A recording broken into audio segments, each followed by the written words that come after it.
Welcome to the Week in Sports Cars on the Marshall Pruitt Podcast, presented by Cooper Tires and presented by our friends at the Justice Brothers, makers of fine additives, cleaners, and lubricants for the automotive, heavy equipment, agricultural, and industrial worlds. Graham Goodwin, he, my co-host of the Week in Sports Cars, he being the editor of dailysportscar.com, and he being a man of jet lag, just got back from, you came out here to America, to Florida, for the Rolex 24 at Daytona, had to leave halfway through the race to catch a flight to the other side of the country, and then keep going to Australia.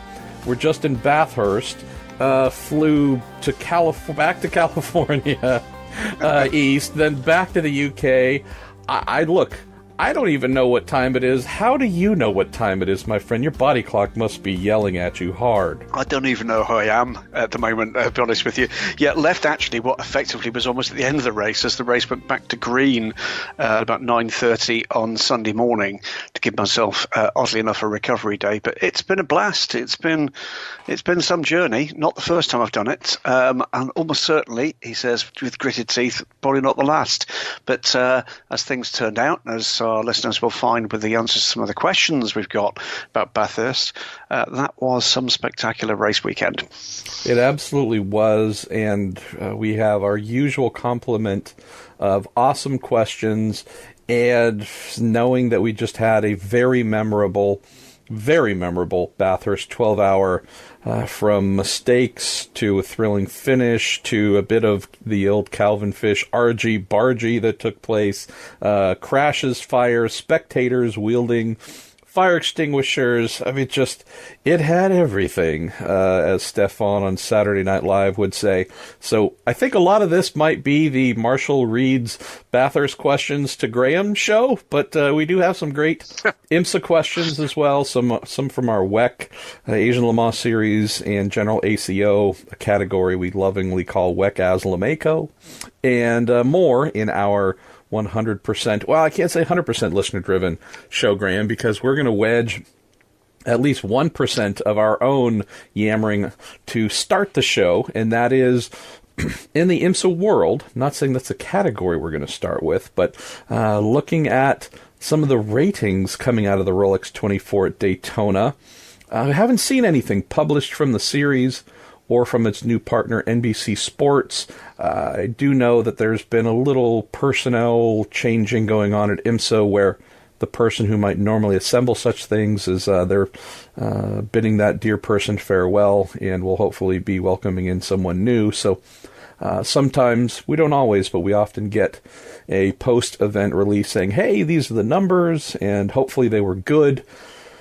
In this case, just informally, from the ratings numbers that I have seen that were shared with me, they look very similar to last year's, if we're talking by and large what was on NBCSN, the cable aspect compared to the big network, because we did have a fair amount improvement of the amount of time the Rolex 24 was on big NBC compared to previous years when we did have some time on the big Fox network. So we know that there was a big gain and improvement for IMSA in terms of being on the big network in the amount of overall hours.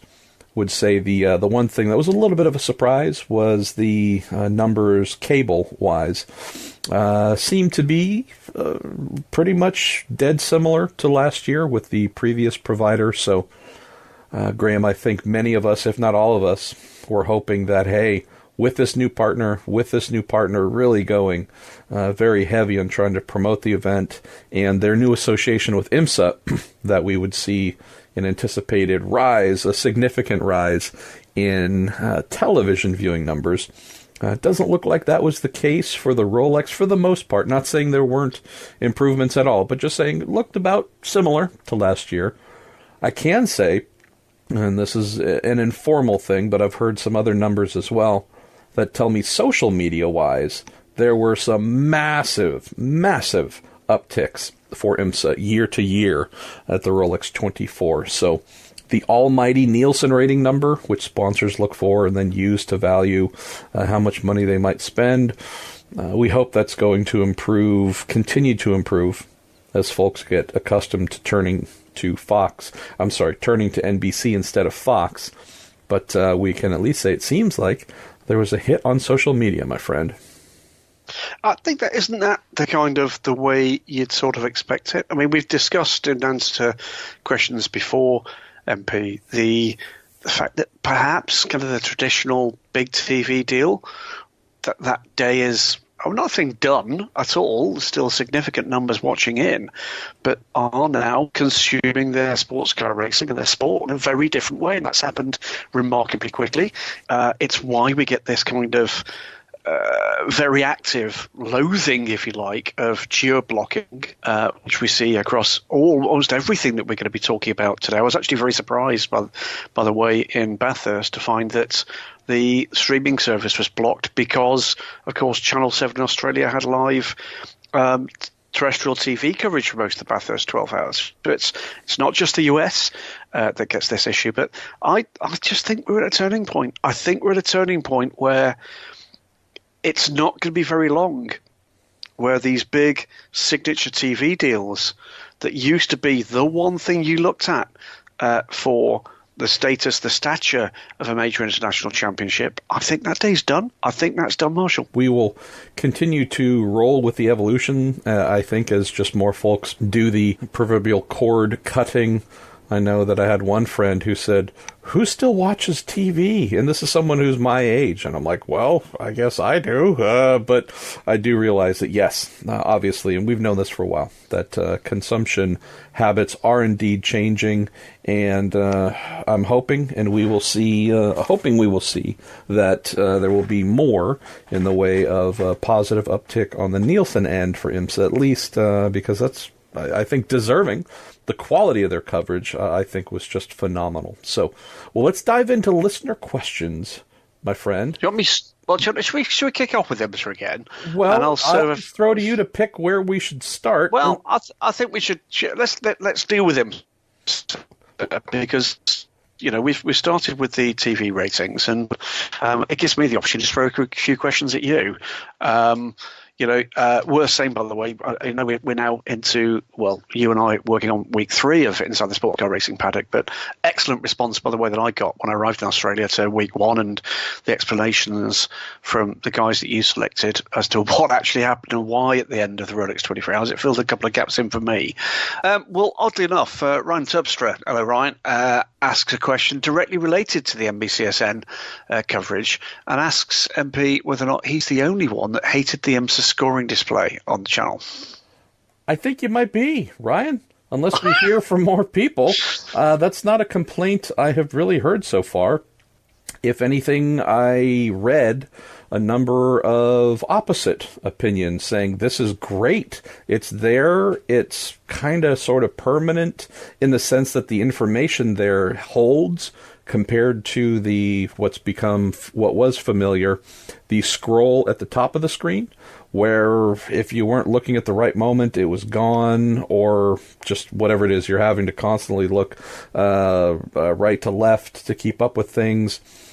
Realizing that there's also the ability to add longer strings of text there if desired. So the boxes, the vertical box, the pylon on the left that NBC used, definitely different and a little bit limited character-wise, but at least the feedback that I heard, folks seem to really like it. And B, I am in full support of those people, so there you go. Let's see where we're, we got an IMSA question. Normally you're the one feeding them to me, but I get to feed one to you because this is definitely in your world. Comes in from our pal, Kramer, via Twitter, who says, any word on whether United Autosports plans to run more races on the IMSA calendar? Evan would love to see more of Paul DiResta and Phil Hansen. Says, thanks. You can, but not in IMSA. The answer is that they're going to be running WEC for the 2019-2020 season. So they've already announced they will be joining the nascent grid for that series from the start of the season in 2019. So United Autosports will be shifting some, but not all, of their LMP2 efforts from the ELMS to WEC. So made pretty clear to me by Richard Dean from United Autosports that the shift to a mixed class system was not the direction they wanted to see. They are firmly linked with LMP2 for the time being, at the very least. As to what the future holds, we'll wait and see. But I'm afraid, terribly sorry, Evan, you're not going to be seeing United Autosports compete in a divided prototype class. Certainly not for the foreseeable. Copy. Well, where shall we go next among IMSA questions? You want to go to the first one, or the next one here from Brandon Ryan, possibly? I think let's go with that, Brandon. Brandon asks around it's another question that came. It was in part explained by the initial airing of Inside the Sports Car Racing Paddock. One for you, this one, MP, I reckon. And he's asking about how the kind of drive time penalties are defined when you've actually had a red flag. Is there a recalculation based on the red flag timings? And the answer is they do it, Brandon, in a little bit of a sliding scale. You could really just think of it as a prorated minimum drive time number. So basically they were adjusting for the amount of time that was lost during the red to then, reducing the minimum drive time that was necessary. So basically it's just a percentage reduction. However much of the race was shortened, that percentage of the race that was lost to red would then be applied to the minimum drive time standards. So that's where I guess you could still possibly, Graham, say, well, that isn't fair, and boy, if they had the full measure of time to run, the team would have definitely made sure that driver A or B was in there for definitely well more than their minimum. You get caught out a little bit for it's prorated, but still at that prorated end, you were still shy on what was forecast of you being able to complete inside the car. So, again, with the red flag, you lose the ability to have that extra time to certainly ensure you meet the minimum, even though it's prorated, even though the minimum drive time is reduced to suit the percentage that's been taken off the total time of what was anticipated to be 24 hours of on-track activity. I guess you could still say, well, boy, the rain definitely took away that chance for them to comply. So I don't know if it's a perfect way of doing it, but at least if I had to come up with one, I'd probably do the same prorated routine, which, again, isn't perfect, but it's the best I could come up with as well. Well, oddly enough, Chris Kleiber, by the way, from Facebook also asked almost an identical question, so clearly on more than one person's lips. Happy to say that the final question we've got about the end of the Rolex 24, perhaps until next year's Rolex 24, comes from Lance Snyder from Twitter. And Lance asks about the significant damage, and you've written about extensively, MP, that affected several teams at the end of the 24 hours. Even though a driver may not be obligated to pay for a repair or a new car, would the teams ask them to help cover some of the expenses, knowing full well this is race one in a long season? Interesting question here, Lance, for sure. And there, unfortunately, is not a single answer because each team handles crash damage differently, as you would expect.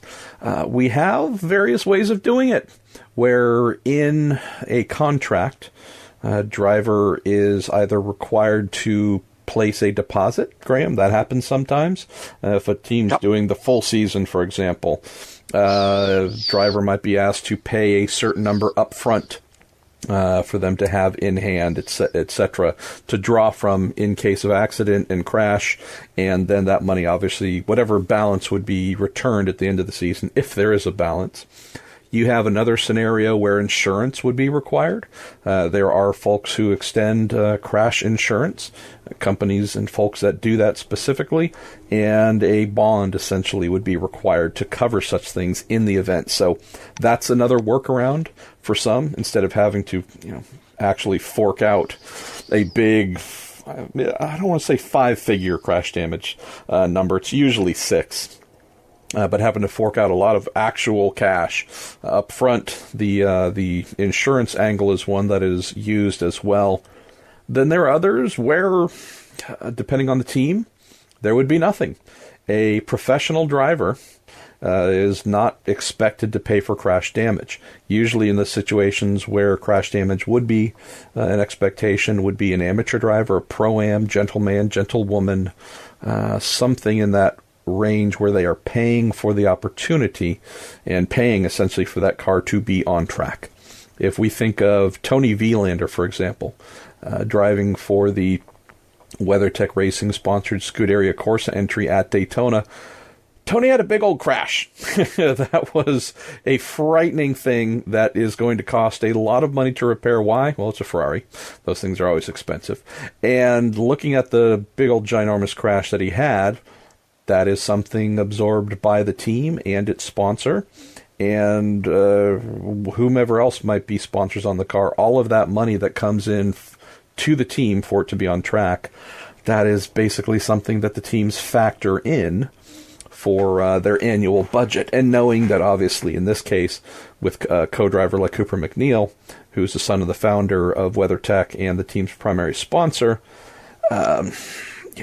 you're not asking Cooper for extra crash bond, Graham. This is just implied that the sponsor will take care of that. But yeah, there are definitely cases. I know I can speak from experience of having tried to be too friendly with some drivers when I was running my own sports car team, own endurance racing team, and one year at the 25 Hours of Thunder Hill had a driver who was a very experienced front-running guy in one of the World Challenge touring classes, and barrel rolled my car on the Thursday test day ahead of the Friday qualifying Saturday, Sunday 25-hour race.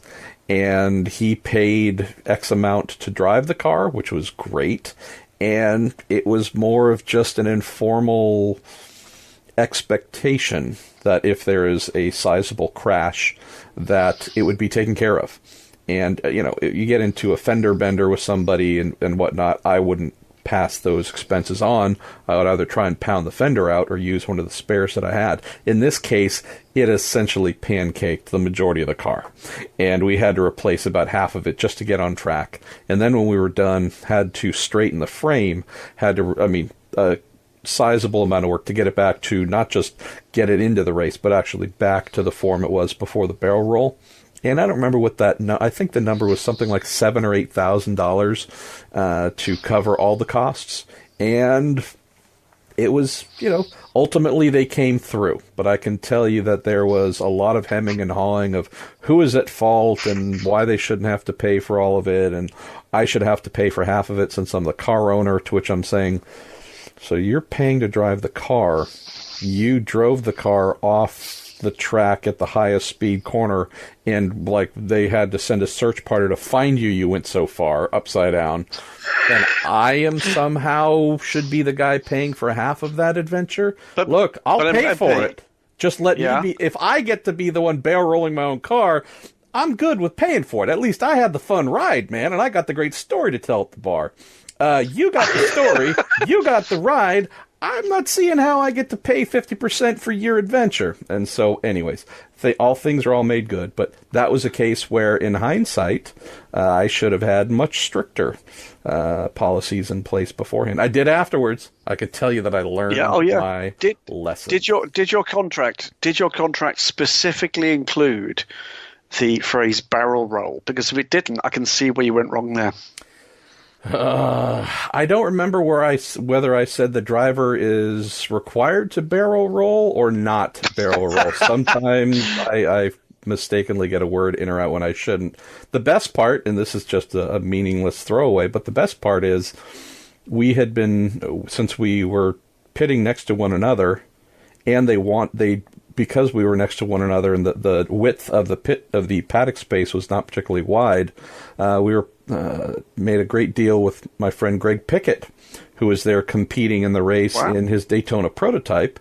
And basically, if we stuck to where I was at the end of the row in a very nice spot, and he was one spot in from me, they would not be able to put out their awning. So we said, well, hey, let's work together instead of me and my team working under some little pull-out awnings that are kind of crappy. Why don't we just have you take this whole space, put out your full, regular, full-size awning like they would race in the ALMS, and they ran their car out of one end, we ran mine out of the other, and I'll tell you, for a team that just barrel-rolled a touring car going into a big race, being under that tent and having all the tools and resources and, pneumatic stuff and air hoses and whatnot to cut and grind, and that was very thankful. And back then, one of the very kind people who was helpful in that endeavor is current IMSA, I forget his exact title, but IMSA technical leader-ish type person, Jeff Carter. So, all kinds of fun. Well, just goes to show, doesn't it? Good people doing good things, barrel rolls accepted. Good things happen, mate. Well, from touring cars barrel rolled into oblivion to the GTLM class, and it's been much in the news at the start of this year for various reasons, but we've got a couple of questions here which come to basically the same point. One comes from Thomas Prendergast from Facebook, and the other one from Gimme Clout from the USCR Reddit group. Tom asks, with 4 GT programs winding down, rumours that BMW might be done after this year as well, that would leave just 4 cars in the GT class in IMSA GTLM. Is it time to go all GT3 and have a separate pro class for GT3 cars? In a similar kind of vein, Gimme Clout says this is a longer question. Plainly obvious as a possible foreseeable future issue within GTLM. This season, a strong showing of 4 manufacturers, 2 cars each, not including Rizzi. They're not running a full season. He again says BMW and Ford say they leave, potentially for DPI, leaving just Porsche and Corvette in that class. If it were to occur, do you think it would be smart of the IMSA and the ACO to revisit the idea of basing GTE, GTLM spec cars off pre-existing GT3 spec cars like BMW did with their Z4 GTLM and M6 GTLM? Could cut costs considerably for existing and future teams. Well, I would say, Gimme Clout and our pal Thomas Pendergrass, I want to know what kind of listing devices you're using, because you've just more or less asked the same questions that Graham and I have been discussing privately, either via Skype or otherwise in just the last couple of days, actually dating back to last week. Yeah, this is a topic of concern. I've already started a little kind of story commentary question-y thing that hopefully I'll get that pooped out here sometime soon.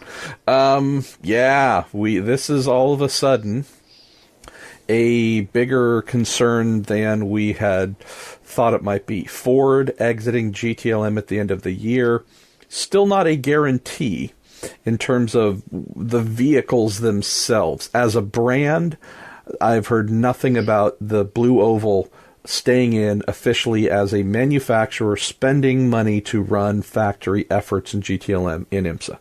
Have not heard that as a possibility.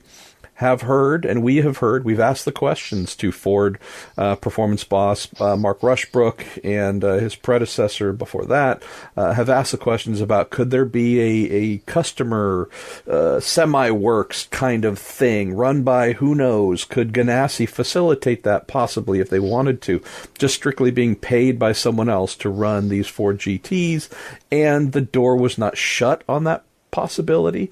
Still need to revisit it with Mark to find out, and the Ganassi team to find out if they're interested. So on the Ford front specifically, as we've said here and been saying in recent weeks, the Ford Daytona Prototype International Program is going forward. Everything that we have been hearing for a while, the is it, isn't it, will it, won't it ambiguity by every indicator I'm hearing, and all the people that have been speaking to me for a good while now are saying no ambiguity, it's happening. And so I'm going to write about this here shortly. I realize that some other outlets have said it's happening, so that's not news. But some of the details I think folks might find very interesting about how it is planned to happen. So that's Ford. Could the GTs be gone, striking 2 full-time entries from GTLM? I think that might be the case, but still need to find out if any kind of semi-works or privateer effort would be allowed for those cars to continue. And if there's the allowance for that, Graham, then there's the follow-up of, what is that number, right? Is it million, 10 million? I don't know what the number is, but it would be a lot. So even if Ford said, yes, we're willing to let that happen, someone would have to be writing a very large check. So there's that obstacle as well. I'd say that... well, it's worth adding as well into the mix here that the numbers the guys have crunched here are absolutely correct, but there are at least 2 current GTLM, GTE Pro manufacturers not full-time represented at the moment in the IMSA paddock. We know that Aston Martin have been taking a look as to what might be achievable. We've heard nothing for a little wee while about that, but don't count out that as a possibility. And don't count out Ferrari either. And I'm not going to tell you why I'm saying that. But well, I know. Don't count out Ferrari either, and that might be a bit of a double whammy in terms of a boost if potential plans at the moment begin to come together. So let's wait and see what actually emerges. I'm certainly keen that we don't write off what has been a very healthy class and a class that's provided huge entertainment too early. You're right, MP. These programs come together in all sorts of different ways: works, work-supported, semi-works, privateer, etc., etc. You know, the people we've been talking about at IMSA about being smart about the way they've been dealing with their stakeholders in the lead up to what was a spectacularly successful lead class at the Rolex 24 Hours. Let's not assume for a moment here that they're walking blindly into a crisis. Let's assume for a moment that perhaps they're not.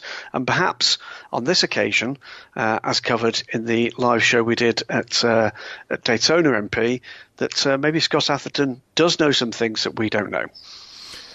Would also throw in the topic that started heating up around the Rolex 24. And I know that you were hearing some of these rumblings in the paddock. I was as well. Regarding BMW, as the questions asked here reflect as well, in addition to Ford, BMW and suggestions. Not saying that they are supported with quotes of a Jens Marquardt or someone else from maybe higher up on the BMW board saying, yes, we're questioning whether we want to remain in GT racing after 2019 in both the FIA WEC and IMSA's GTLM. But we have definitely read some quotes. You interviewed Jens as well. I did, yeah. And there were, let's just say the impression was given that there are significant questions about whether what we believe has been just this absolute steamroller of a program going on, could never go away. BMW, GT racing, how could that party ever stop?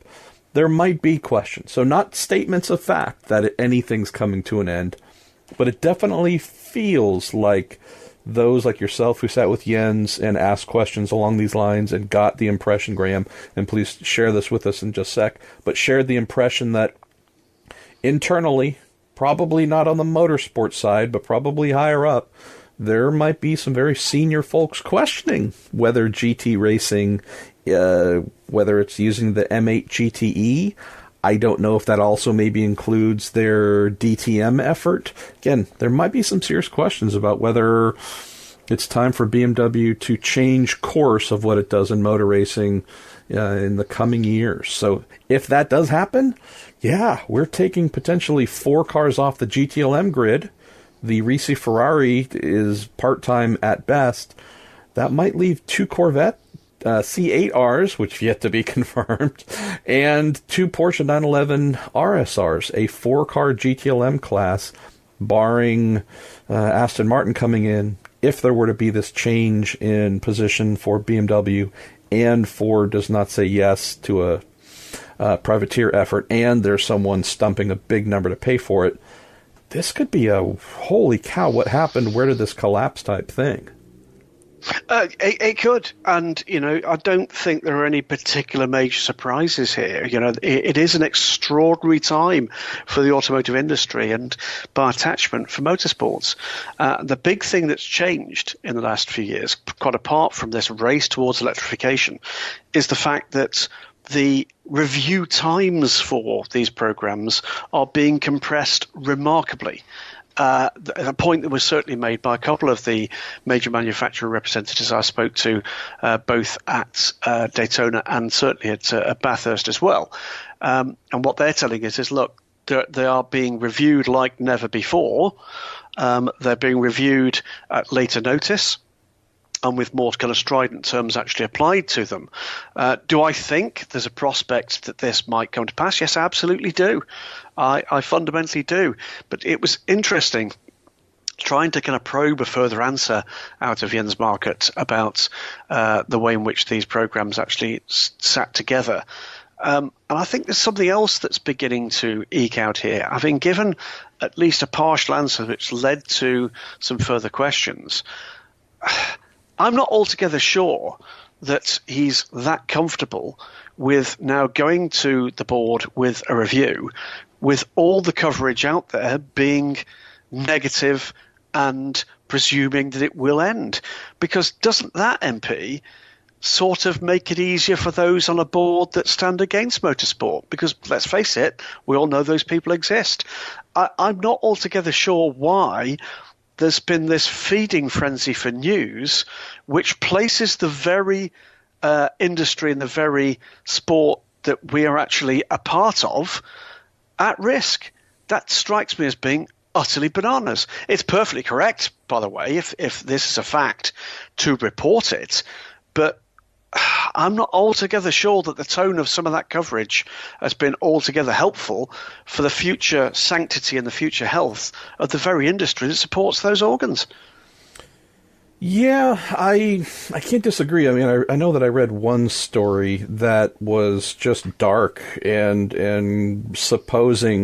placing things within the story that, and I don't remember the name of the site, unfortunately, I genuinely don't, but it was just like, wow, boy, either this person doesn't like BMW or there's something weird going on here, but it definitely painted things in a very dark direction. But that being said, whether someone's writing things that are dark or light or whatever, if the things we are hearing on our own happen to cause us to have pause and say, will we be rocking up to the Rolex 24 next year and watching BMW defend its GTLM class win, and we kind of can't really say whether that is a higher probability or not. I know that we want to say yes, I believe. I know the speculation about something in DPI, which, granted, I might just do a story just to try and put everything together. Actually, what I'll probably do is just go to Wikipedia and do a search for automotive brand names, cut and paste every single one there, dump it into a story that says these are all the manufacturers that might do a DPI, but remind me to delete Acura, Cadillac, Mazda, and Nissan, because they're already there. They're already there. So I'm not trying to take the bleep out of anyone, but I've written these stories as well that are based on intel, not me just guessing, but actual, someone from a brand or someone affiliated with the brand saying, hey, we're talking about doing this thing, or it's being evaluated. I've written many of those stories too, so they're taking no shots at anybody. If anything, maybe hopefully saying the opposite here. There are so many brands that I know of, some that you might have read about on DSE, Autosport, Sportscar 365, pick the outlet, saying this company is talking about or suggesting they'd be open to a DPI.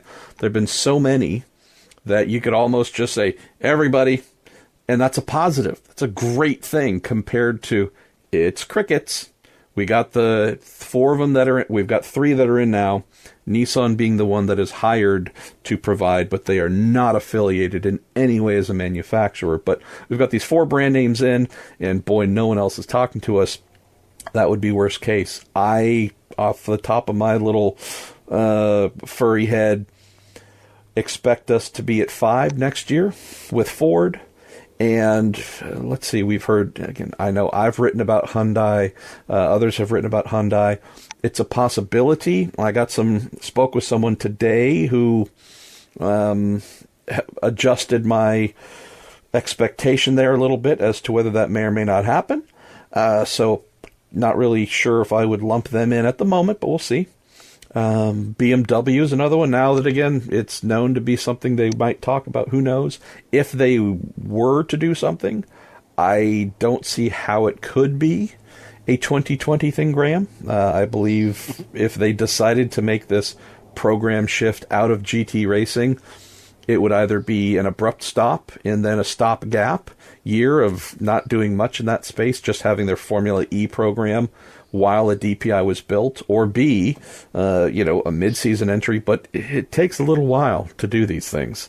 So if there is any change there, who knows? But I struggle to see, just timeline and production-wise, how we would be going to the Rolex next year with BMWs on the grid there. So definitely I think we'll be at 5 for 2020, could be at 6 for 2021.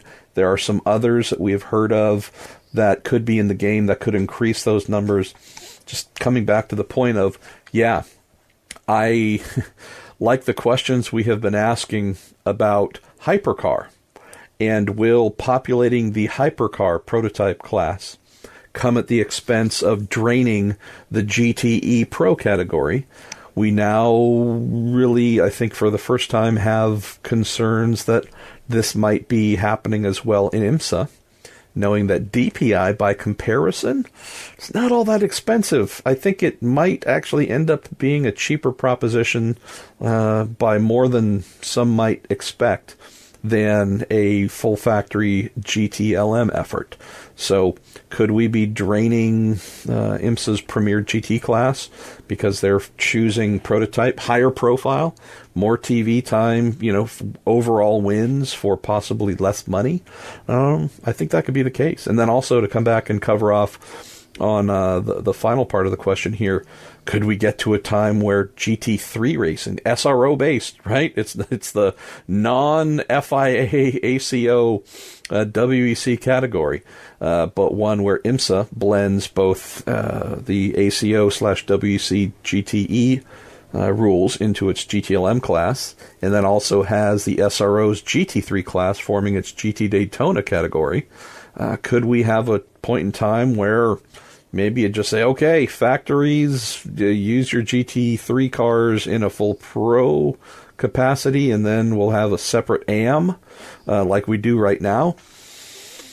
I don't know if I know how that would work, because while the full pro cars would certainly be a little bit quicker due to the drivers, you'd still need pros in the AM category to work as that class normally works. So I'm not sure how that would work. But I can tell you this, Graham, just as I was completely blown away with the manner in which the American IndyCar split shook out, expected the CART IndyCar series, which morphed into Champ Car, which was the bigger, more popular, more dynamic, faster, sexier, all the things that made people love it, compared to the Indy Racing League, which I competed in, spent a lot of time there, but knew that, man, not a lot of folks turn up for these races, and there sure doesn't seem to be a lot of love. You would expect the one that was loved the most popular, etc., to be the one that wins the war of commerce, and it didn't. I don't know if I ever thought we would be at a place where we would be contemplating a day where GT3, SRO's GT3 class, the non-specific GT category that will kind of make any model work, would be the one potentially winning a very informal war of commerce, as potentially, at least here in America, GTLM might be on its knees. That brings with it, by the way, should that come to pass, brings with it a further issue. We talked about it last week on the show. Finally got to the point where we've published the comments from Stefan Rattel about GT3 and its future, which includes very particularly these new and fairly challenging for some numbers that of which these cars have got to be produced. So, whilst at the moment you can certainly say people who are backing GT3 would say, potential for a much wider number of manufacturers involved in GT racing in GT3. The reality is you've got to produce, from memory, it's 10 cars in year 1 and 20 by the end of year 2 of an homologation.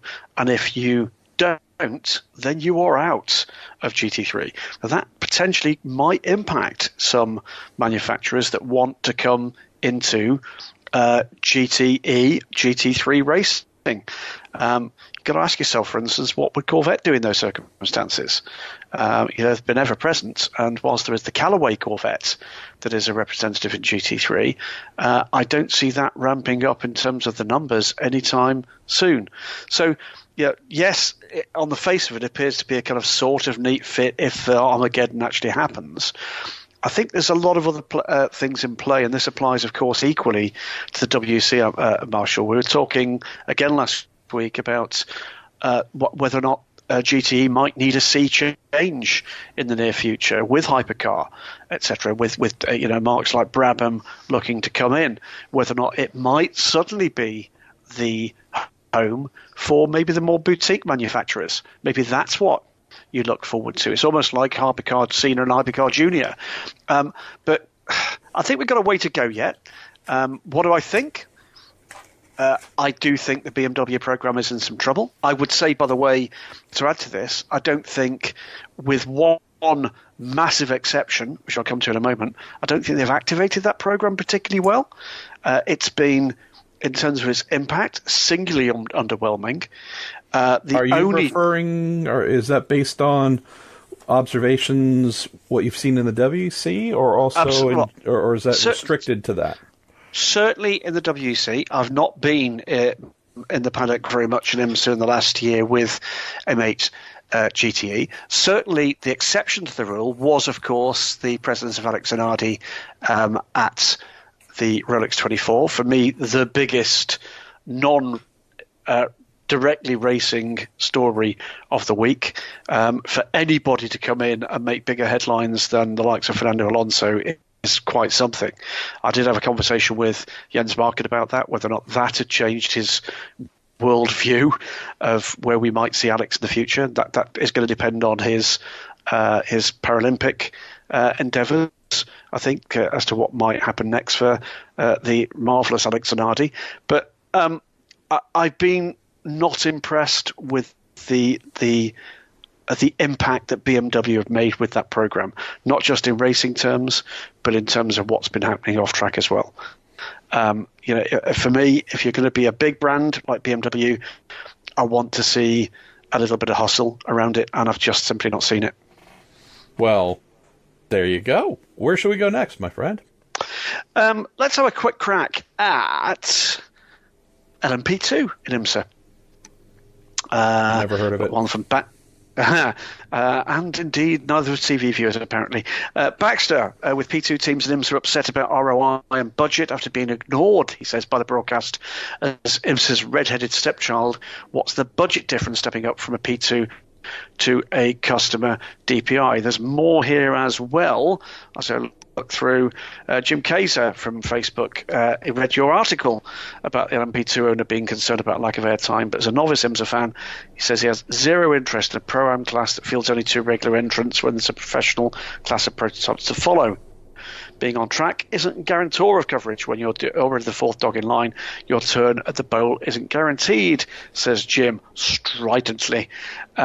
And yeah, what do we think? Yeah, I don't agree with the last assertion whatsoever. I would say, does every car in every class deserve all kinds of TV time and mentions of sponsors? Of course not, especially when you've got 47 vehicles on track.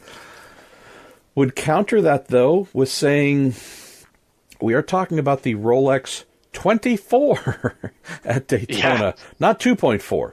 Factoring in commercials and everything else, 4 classes of racing, I would expect it would be nigh on impossible to give adequate coverage to all 47 entries in a 2.4-hour race.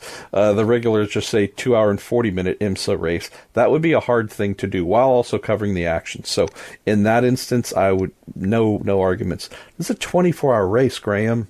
If we're talking about time to fill, there's a lot of time to fill. And so in terms of the ability to give proper coverage to all 4 classes, I don't know how you argue against that, knowing that we have both a 24-hour race to start the season, then move straight to a 12-hour where yet again, there's a lot of time to fill. So I would say I can't agree with that in any way, because there was more than enough time to give each class some sort of love. And I can tell you that having watched a lot of the race, a lot of the broadcast as well, I saw the same thing that Brent O'Neill was talking about, had a private conversation with 1 or 2 other P2 team owners involved in the race. I saw a tweet from Dragon Speed that said, gave it 100% thumbs up to Performance Tech and their comments about this as well, and they won the dang thing. If it wasn't a P2 car crashing, I don't recall too many instances where the TV cameras found those cars in that class. Of course, you say, well, hey, man, it's 4 cars in a race with 47. Okay, there were so few of them. Why should they? Well, again, I'm not saying they should have received a massive amount of coverage. I didn't see anything Brent O'Neill said that would imply such a thing. But something. His comments of the CEO of his main sponsor, Sentinel Spine, saying, hey, yeah, it's great we're here, etc. Why don't they cover us on television? Brother, that's the kind of thing that makes you poop your pants. When your sponsor is at a race and is watching the broadcast, and then is also watching the broadcast and is saying, I can see my car on the track with my eyes, but when I turn and look to the TV screen, we're invisible. That's not a good thing. So it's not neither at MP is encouraging others to come forward, and that's the key point here. I mean, for clarity here, you and I have both written that the full season LMP2 teams that we have 2 currently confirmed have had to look at whether or not there might be better options elsewhere. And in making it clear that they're doing that, there have been some consequences to them. There have been some consequences to those teams from the sanctioning body. They have been questioned about that coverage. And the reality here is, guys, if it matters enough to you, IMSA, to get these guys a hard time for just looking after their business, then it should matter enough to you to brief your host broadcasters that, something just under 10% of the grid and running pretty close to the front of that grid probably deserve at least 5% of the broadcast time, at least a couple of mid-race roundups as to how that class is doing, rather than just, you're quite right, the only thing you actually see is a car skidding along the infield or being recovered on a flatbed. And there were a lot of those. There were a lot. I mean, fair enough. Fair enough. Yeah, they did have more than their fair share of adventure, didn't they? But the reality here is that should be part of the TV plan. That's how you encourage these people to keep spending. Let's fill in the blanks here. Millions of dollars coming to bring these cars to your great race. And if you've not served them well, then you might want to consider whether or not they were wise words being handed down to those LMP2 teams in trying to chide them about looking after their best interests. You want to deliver the slaps on the wrist. You better be damn clear that actually you better be delivering the results for them commercially. That's it. I'll just throw in here to close on this question. The way the small businesses work, which again, I'm sure I'm telling most of you what you already know. A Brent O'Neill, a Bobby Ergel, an Elton Julian in LMP2, a pick pretty much everybody in GT Daytona. In both of the Pro-Am classes, they absolutely rely on funded drivers and the sponsors that they bring. Some of them are businesses they own, family owned. Some of them are companies they work for. In some cases, as Brent O'Neill from Performance Tech mentioned, their primary sponsors unaffiliated with anybody. They actually went out and found a proper independent sponsor for their team. The way those businesses function is offering quality, not only results, but also marketing. The folks spending money to have their logos on the side of the car, hopefully the front as well, it's all about marketing value. And if you are invisible, then it makes it very challenging for those businesses to stay and race and to exist, because those sponsors ask the dreaded question, why aren't we being shown? I'll mention one other thing, which, Graham, I'm sure you can attest to. We do, from time to time on our end, get emails or calls from PR representatives, communication directors, team owners sometimes directly saying, hey, could you help me out with a little story about this or that? And not a story that says sponsor X is the best ever in the world and just repeat that 500 times on the page, but just something that, talks about the team, the involvement, how personnel, the staff members who work 9 to 5 for our sponsor have been able to help our team in some way. Can you help me with a story that I would at least be able to email to my sponsors to get them back on board? Or I'm fearful they're about to jump, not ship to another team, but just leave altogether. Can you help me somehow to keep them on board? Because if they go, we go. And yep. In almost every instance, you say, yes, sometimes you can tell, like, all right, pal, maybe there's another agenda here. But by and large, those emails and requests are not uncommon, and you do whatever you can to help, because if you've got sponsors pulling out of the sport becomes less stable, and none of us have fun things to watch or jobs. Well, let me just add this in as a kind of finale from me on LMP2. I was contacted fairly recently by a significant individual, who is a senior member of a very significant player in the LMP2 marketplace, not an IMSA team. And on the back of that conversation, we sat down and broke bread and had a conversation about just how tough it is for professional motorsport organisations at the moment, and in particular when, as you quite rightly say, beholden on the Pro-Am circuit to private money coming in. And yeah, there were some examples being fielded there, not for broadcast and not for writing down, that were eye-openers in terms of the way things stand right now. Look at it this way. If you've got that kind of program, you're looking for multi-million pound budgets, multi-million dollar budgets, for that matter, every year. If it's a Pro-Am effort, you've either got to come with a sponsor, and a major sponsor at that, or you're coming with someone who has that kind of money as disposable income, which means you are rapidly falling down the subsets ladder. You're then into the people with that level of disposable income who are interested in motorsports and have got a skill level at a basis that they would be acceptable at that level of motorsport. And all of a sudden you're dealing with tiny numbers, tiny numbers. You then get into, can you retain that person's interest for multiple seasons? Because if you can't, then you're back into that cycle, and it's usually an 18-month or more cycle of trying to find effectively a new multimillionaire every season. And as we've seen from some of the teams that have fallen out of this marketplace, that is not an easy thing to maintain. And yes, I do think that all the arms of the sport that we're a part of owe it to these guys to just keep a weather eye on whether they're okay. It's I don't want to give the kind of elderly relative at winter analogy here, but there is an element here where if we've not got them, and this applies just as much to GTD, all of a sudden your fabulous 47 car entry looks a little bit more sickly.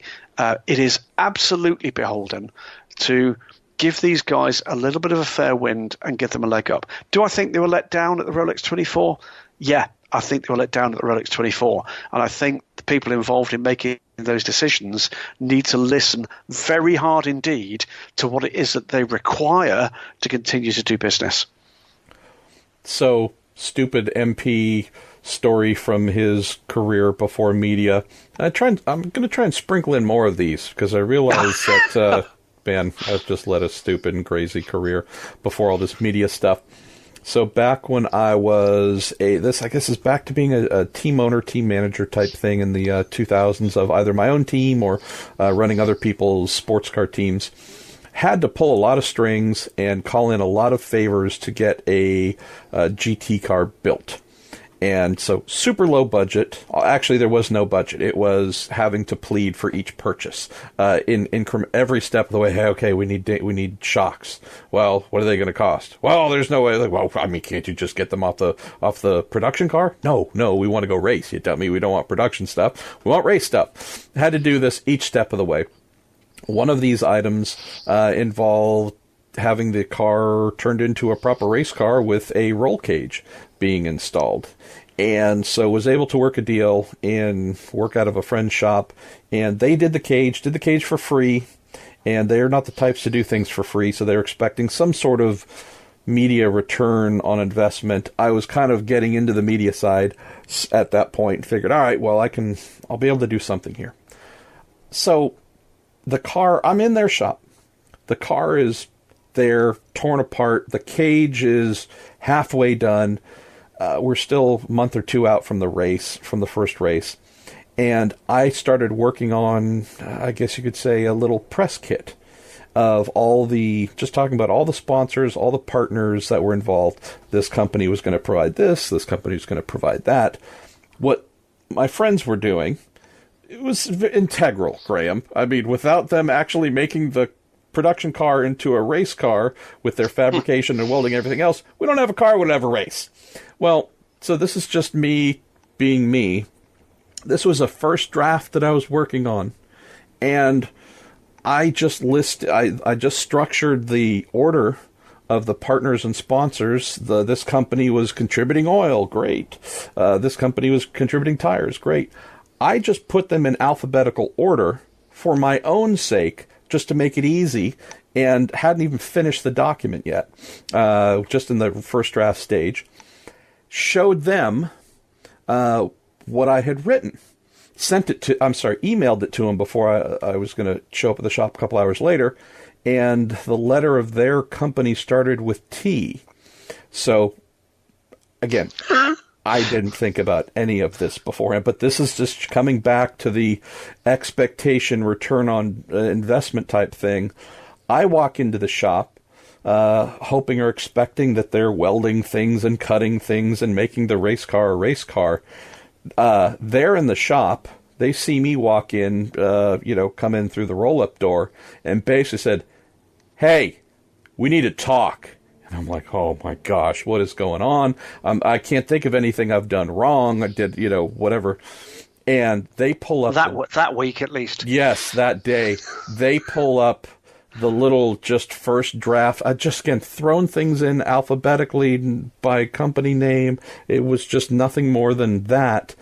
And they said, if you expect us and what we're doing to be on page 3 of the sponsor list, you can get your effing bleeping car right now. We're going to push it out of the shop and you can go the F home. And I mean, it just hit me like a ton of bricks because they had me over a barrel. First of all, I couldn't do it, while I'm capable of doing many things with the race car, doing an entire roll cage on my own, that's not my expertise. But B, it wasn't the final document. It was just a simple thinking alphabetically how things fell. They got it, thought it might be the final version, and I had stacked them at the bottom, not realizing it was alphabetical, and blew up and said, "This isn't what we signed up for. Get your crap and go." And it took me a good 30 minutes to talk my way out of it. They didn't really believe that it wasn't the way it was finally going to be presented. But just that little thing, man. I mean, normally if we'd been able to pay for it, that cage would have cost, I don't know, $3,000? Over $3,000. They were willing to shut everything down, throw everything out the door, and leave me high and dry, rightfully so. And there was some fast talking involved. So when you've got companies spending $1 million or more to be in a major motor racing events aired on both national television and cable, and they're wondering why they don't see their car, yeah, there is no excuse for that not happening. And also, I would say I can't imagine how there won't be some sort of fix when we get to Sebring. Let's hope so. Let's hope so. We don't want that kind of woe. Let's wrap up for the moment with IMSA with a question from our good friend, the WEC Reddit group, Floodman, to Marshall. Is there any word or confirmation yet on how the pits are going to work at the Sebring doubleheader? How will they accommodate both series? Will there be 2 pit lanes, the WC guys in garages, IMSA guys on the wall? How is it going to work? I've got some insight onto this one, and Peter, I don't know whether or not you've got more to add to it. I don't. It's yet another area that I need to get more insight that's on. Fine. So if you can fill in here. Well, we've seen actually this week with the Toyota team doing their initial test, and there's actually testing for a couple of days now. I've seen pictures of the Corsa car that's having had a bit of a whoopsie at Sebring this week. But Toyota out there and gathering data at the moment ahead of an endurance test later. The WC pit lane will basically be pit in just before turn 16. So basically it will run parallel to the Albert Straight.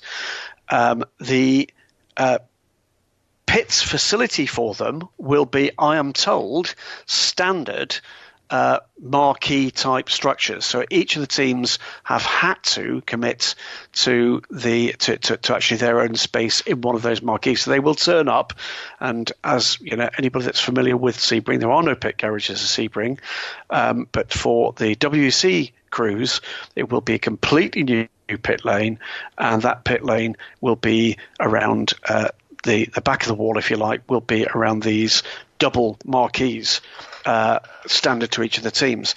As for exactly how the rest of it's going to work, well, I think that's all going to start to emerge.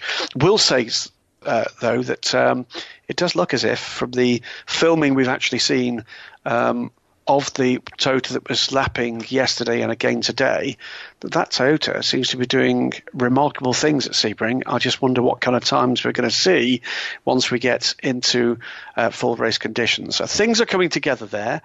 Sebring is going to look very different this year, not only because the WEC are obviously in town, but also new bridge across the Green Park area is now in place as well. It's going to be interesting, isn't it, MP, as to how that meeting comes together and just exactly how much moaning there's going to be from the media corps in their new big top. No, I anticipate zero moaning. From the media? It'll be fine. There'll be no tears shed. Everyone will be happy. There'll be no grousing about when are we going to be fed.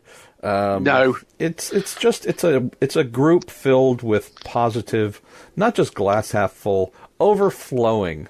Just love for each other and a mutual professional respect. Too. Well, first of all, go to hell, and second, as we are winding down our IMSA, any other fun ones stand out here we should grab before? I got a couple here. One that I think you can answer very quickly from Riga Sagata, which is to do with Mazda, and one from Daniel Macbeth, which is his second attempt at the question. So I'll come to those two, and then maybe we get a chance at the end of the show, maybe come back to one or two of the others. Ricky asks, what's going on with the Mazda EOS engine program?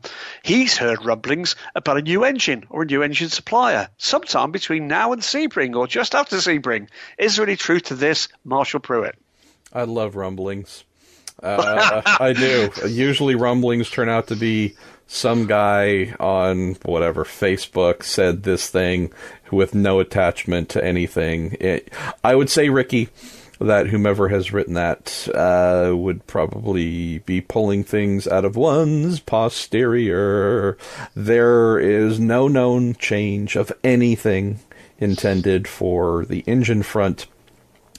I will just throw this out. So the failure that the team had in the number 77, the one that was on pole and leading and I think scaring the rest of the DPI entrants thoroughly, had an internal motor failure. I think, as I mentioned during the race, it was something they had never seen before. They did complete a successful 30-hour test prior to the race, no issue. So this surprised them. They were justifiably heartbroken because they believed that all the past issues had been overcome. They could do more than 24 hours and potentially win the race. So that's where the big surprise and hurt came from. The calls for engine supplier changes, you name it, I get that. It's a perfectly logical line of questioning. Hey, Mazda has yet to get to the finish of the 24 Hours of Daytona in their prototype program, their modern prototype program. All true, all valid, without, interruption along the way. I'll just say this, man. So we're heading to a 12-hour race. They almost won it last year. They were capable of winning it for sure. After we're done with the 12-hour, we head to, where do we head? We go to, California for a 100-minute race in Long Beach.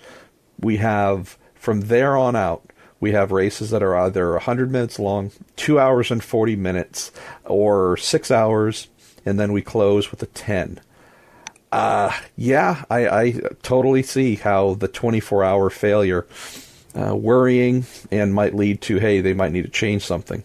If you factor the amount of time that thing ran and was leading and was very successful, tells me that we might have a problem on our hands for the rest of the season just about everywhere we go, unless BOP intervenes.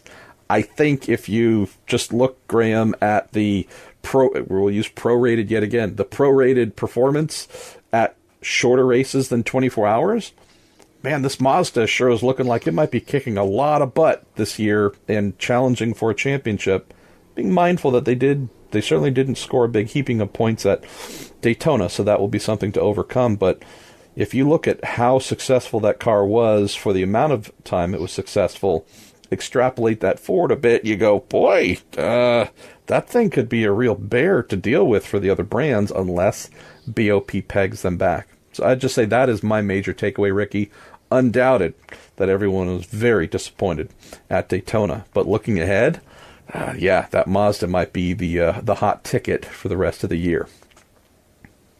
An interesting one, wasn't it? The final one for the moment from the ranks of the IMSA questions from Daniel Macbeth, his second attempt. He says, if and when GTLM has an additional tyre manufacturer, how would BOP be applied for differences in tyre capabilities?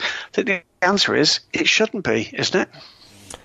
In theory, they're looking at the lap time capabilities, the overall performance capabilities of the car. So unless I'm wrong and I've missed something in the simulation models that IMSA works from and the data they are gathering, I can't think of anything that they are using, Graham, that would compensate for performance degradation due to tire differences. Meaning, if something other than a Michelin-shod GTLM car is capable of going this fast, then that's the peak speed and performance that we need to manage peak speed. Then you also look at the averages. Here's the average over a full stint. I mean, there's some peak and average numbers that would come into consideration, but if brand, B with tires is one that has huge potential for a big spike in performance that surpasses Michelin, but then that thing just falls off a cliff and is dog poop for the rest of the stint, I don't believe IMSA should get into the business of altering BOP to compensate for something that really is not very suitable in an endurance racing construct. So I would say, Daniel, my guess would be if we did have a different tire coming in and it performed in the general realm of what a Michelin can do, they'd work off the same way they do normally, of outright speed capabilities and average speed, and try and find something that helped BOP-wise to center the car among those two variables for the other classes. Well, I hope at least one of the options that I believe is kind of out there and under discussion at the moment comes to pass. I think it is missing that one particular aspect, as indeed is the WEC. It's been a while now since Aston Martin ran their successful WEC program, for instance, with Dunlop. Might be a difficult one for them, though, with Michelin being now so much a part of the series and so imbued in it. That's a hell of a mountain to climb, isn't it? So let's wait and see. What's next, MP? Well, do we jump into WEC Aslam ACO or, and I pause on the or because maybe that's my suggestion. We got a lot of things in general that I think will crack open the fun related to the Bathurst 12 hours. So I feel like we shouldn't wait too much longer to get into the big thing you just came home from that wore you out. Let's do that first. You want to just serve some up? Yes. Plus, I'm hoping, first report, any kangaroo attacks or unexpected Canadian bear maulings that you witnessed or received? No, I believe the bear that travels everywhere with Paul Dallana was confiscated. Do you know that border controls in Australia, the little Cocker Spaniel that went sniffing around his case sniffed bear, and the bear was indeed confiscated and returned to him for his Air Canada Dakota back to Saskatchewan later. So that didn't actually happen. Kangaroos, there were plenty. There were kangaroos at the top of the mountain. In fact, spotted on my first day there, a gang of kangaroos bounding, leaping, skipping across the famous sign at the top of the mountain on Mount Panorama. Always a great thing to see. But it was a spectacular week. What can I say? It is one of the great modern race meetings, no question about it. Not just the race that we'll surely come on to talk about. The support package there is really interesting. 50th anniversary of Formula Ford. We had the Radicals. We had the fabulous combined sedans, which combine everything from retired V8 supercars through effectively kind of Trans Am type cars. Some of the Mark Focus cars are in that, and a myriad of spectacular, wonderful things. One of my all-time favorites support series, as well as some classic sports cars as well. But all in all, an inspiring week, as indeed Daytona was for completely different reasons the week before. Well, before we jump into general, we should certainly mention you're listening to the Week in Sports Cars and the Marshall Pruett podcast, presented to you by Cooper Tires and the Justice Brothers. And why am I mentioning the Justice Brothers and dragging that out a little bit? I think listening to the squeaking chair there in the Goodwin manner, I think we need to get... There we go. That one. We need to get a can of JB80. We do. We need to get a can of Justice Brothers 80. Why is it 80? Because it's twice as good as WD-40. Twice as good as WD-40. Exactly. We need to rely on our own show sponsors to save us. So I got to speak to our friends at the Justice Brothers. Oh, dear me. Suitably sorted, Mr. Squeaky Pants. Absolutely. All right. Great opening question here. From Daniel Reynolds. I wish I knew your age, Daniel, because it would help me to frame the question a little bit better. He asks via Twitter, I'll ask a simple, but maybe tough, depending on the level of reminiscing required. A tough one. Was the Bathurst 12-hour race one of the best we've seen anywhere, anytime? All right, Graham, what do you think? It was a cracker. What was, I think, the most impressive thing about the Bathurst 12-hour this year was the very extended period of green flag running we got right up until the final half hour. Well over 4 hours of green flag running. And on a track like that, where the risks are extreme, and the risks of actually a small incident turning into something that requires intervention are equally extreme, I thought it was a spectacular effort by all involved, all the way into the race, talking to my good buddy and the lead commentator for that race, Richard Crail. Crailsy. Yeah, Crailsy's just awesome. All the way into this, we were talking about the fact that the car count was little down, but the quality was up, that we had fewer of the slower cars, which has been something that I know a number of people have commented on, but that both of us had the expectation that might lead to a cleaner race, and it did. At least that was one of the factors. The reality is, but for a failure in one of the little KTMs deep into the final hour, which is something I never like to see for a front-running car, we would be talking now about an Aston Martin Win. Make no mistake about that whatsoever. A spectacular display from the R Motorsport crew, and in particular Jake Dennis in the 62 car. But what that set up was yet another it has been my privilege to have commentated on some absolutely epic finishes at the Bathurst 12 Hour. I was in the press room this year, delighted to be there, fulfilling my other kind of brief, both with the product that you and I are putting together, MP, as well as with Daily Sports Car, and watch this thing unfold. And there is, it is difficult to actually compare and contrast some of the mesmerising finishes we've seen at Bathurst in recent years. But no doubt in my mind, this came down to two factors. A fantastic drive from Jake Dennis in the 62 car with tyres that were not their best, but more than that, with brakes that were on their knees. Jake told me post-race that I think he said the right front brake was down to 1 mil left on that car. So he was out of brakes. But that should take nothing away whatsoever from, frankly, what is going to be a career breakout drive from Matt Campbell. Make no mistake about that. Alabama Motorsport looked to be there and thereabouts on rotation, but didn't quite seem to have it. But a little bit of good luck and good strategy and fantastic driving saw Matt Campbell, with a little bit of elbows, put that car into a position where he could take the lead. I'm not absolutely sure I agree with the decision from race control about the incident with the BMW that put Matt into a position to attack the Aston Martin. And yes, there was a tiny bit of contact at Forest Elbow, but you cannot take away from the fact that was a staggering world-class overtake at a place where, frankly, I've never seen that done there before. Certainly nothing remotely close to that kind of standard. Was it the best race I've ever seen? I don't think it was the best race I've ever seen, but it was pretty bloody good.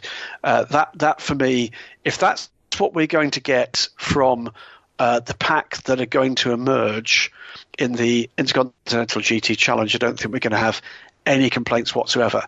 And do I think that what we've got there is a developing challenger for a truly global series? Yes, I do. I think there's a lot of good stuff to come from it.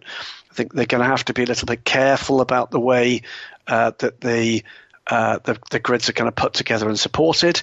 But I think with Bathurst 12 Hour, all the way through the week, being described by people who know their stuff, that truly now is the number 3 in GT racing. Forget sports car racing for a moment, but in GT racing, that is third ranked now, behind the Spa 24 Hours and the Nürburgring 24 Hours, which, depending on whose point of view it is, remain the top 2. But the Bathurst 12 Hour stands proud now with a very short history behind it as number 3 in the pecking order of global GT races, and correctly so. If you're listening out there to this, and this applies to you as well, MP, if you get the opportunity to go to that event, go to that event. It is genuinely one of those life-affirming motorsport outings that it's in the right place at the right time of year. I'd prefer there were 10 days between it and Daytona. But for me, what they've got there is something truly, truly special. And it was interesting this year that there was an increased quotient of international media following it as well. So I was by far from being the only person that travelled over from Daytona. There were 22 drivers that travelled over too. And for the most part, with one or two exceptions, and I know there's a question about one of them, it was a very happy weekend for them as well. Daniel, I'll just say that as someone who's probably seen more than 1,000 races, when I was maybe 16, 17, I don't know, I recorded an IMSA International Sedan race. I believe it was from St. Petersburg, possibly. And I defied anyone to tell me that a better motor racing event existed on the planet beforehand or at any point in time in the future than that isolated international sedan event. It was the best thing ever, ever, ever. And for me, it was.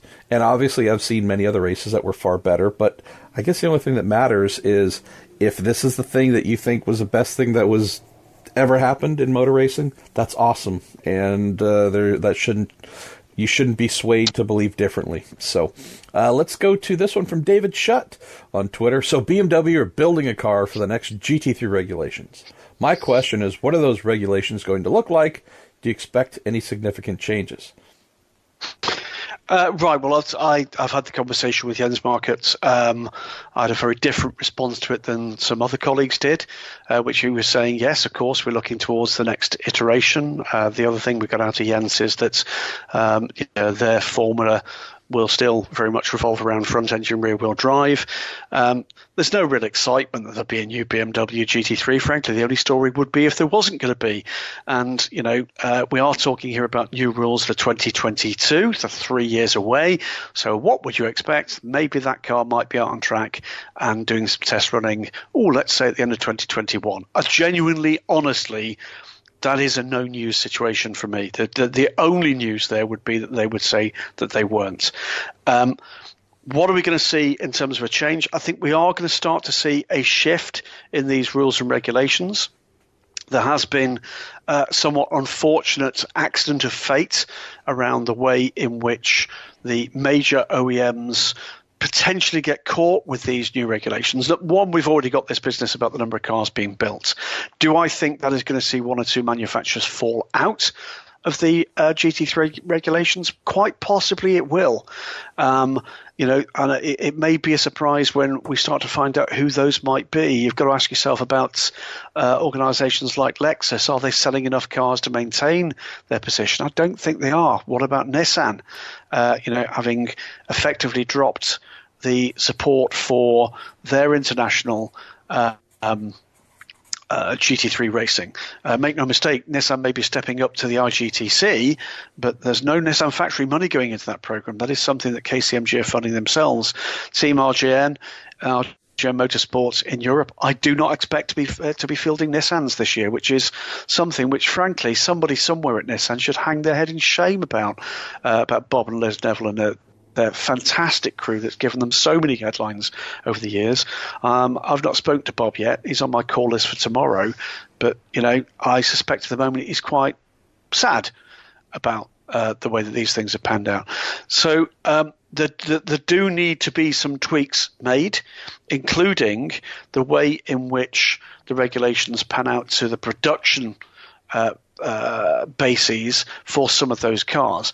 And make no mistake, do I think that a sanctioning rules-making body is going to willingly cull OEMs for the want of redrafting a regulation? Of course they're not.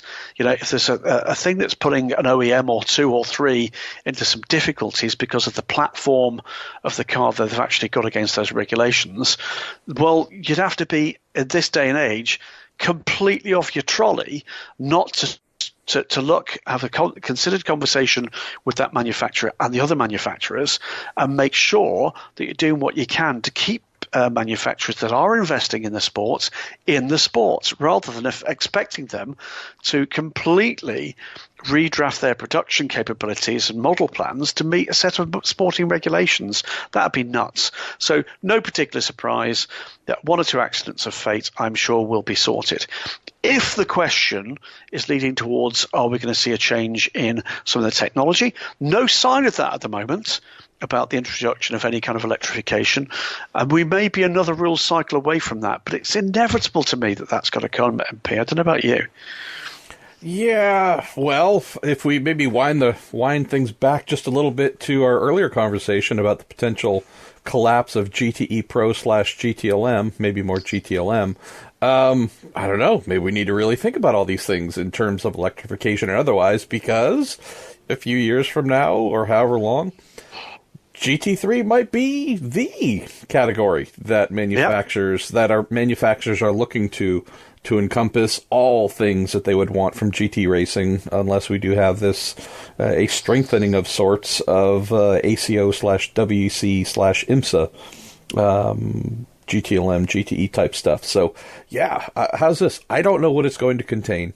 I do know that while there are occasionally complaints that GT3, quote, driver aids dumb the cars down and simplify them a bit. Okay, I hear you, But I would say that since the average vehicle today, if not every single vehicle, has anti-lock brakes, probably has some form of anti-skid, spin, just call it some form of traction control or stability control.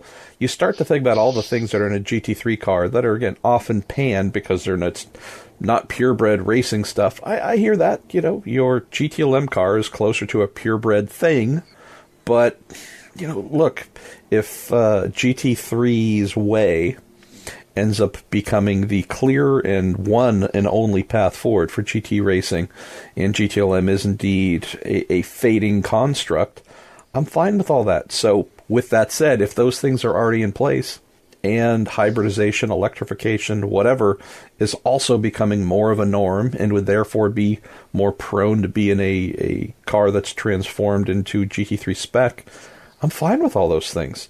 What I'd hate to see is end up with next generation GTE/GTLM regulations and next generation GT3 regulations that are damn near identical.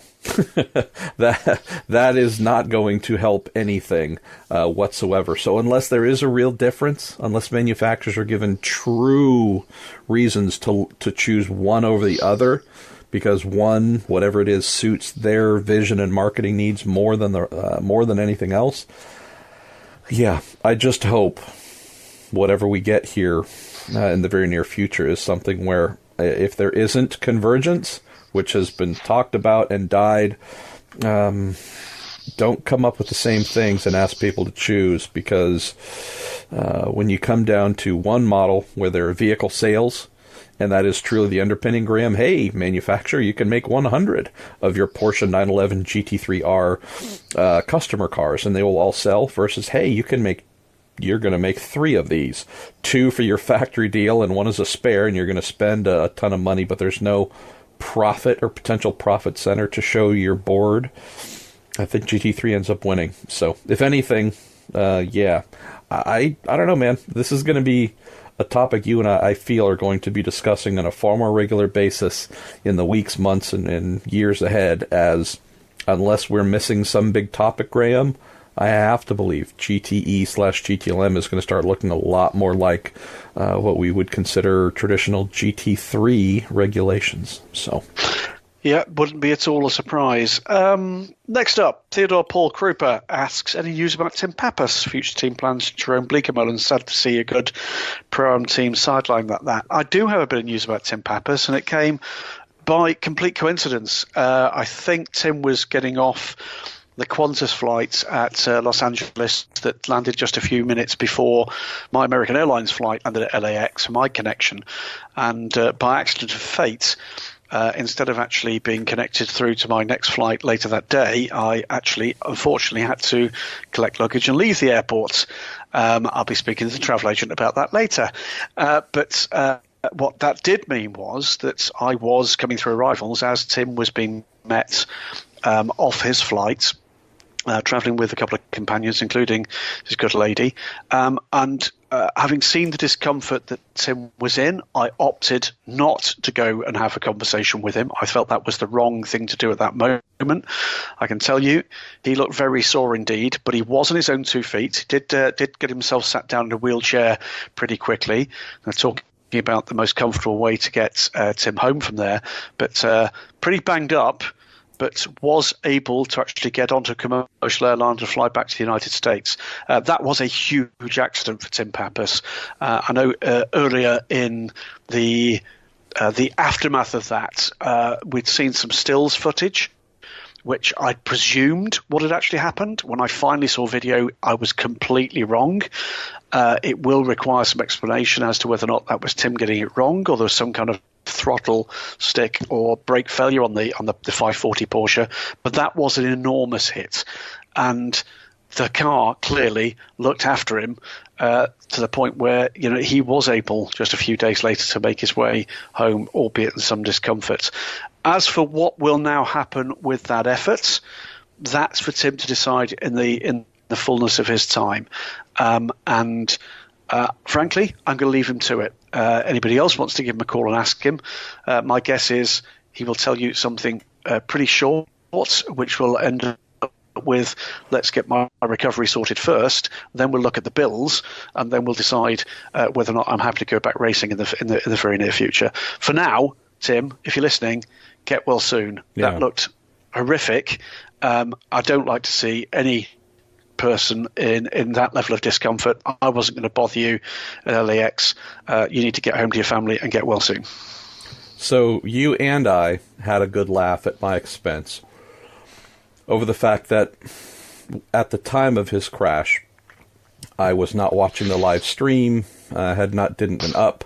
On this end here, I was working on something, whatever it was.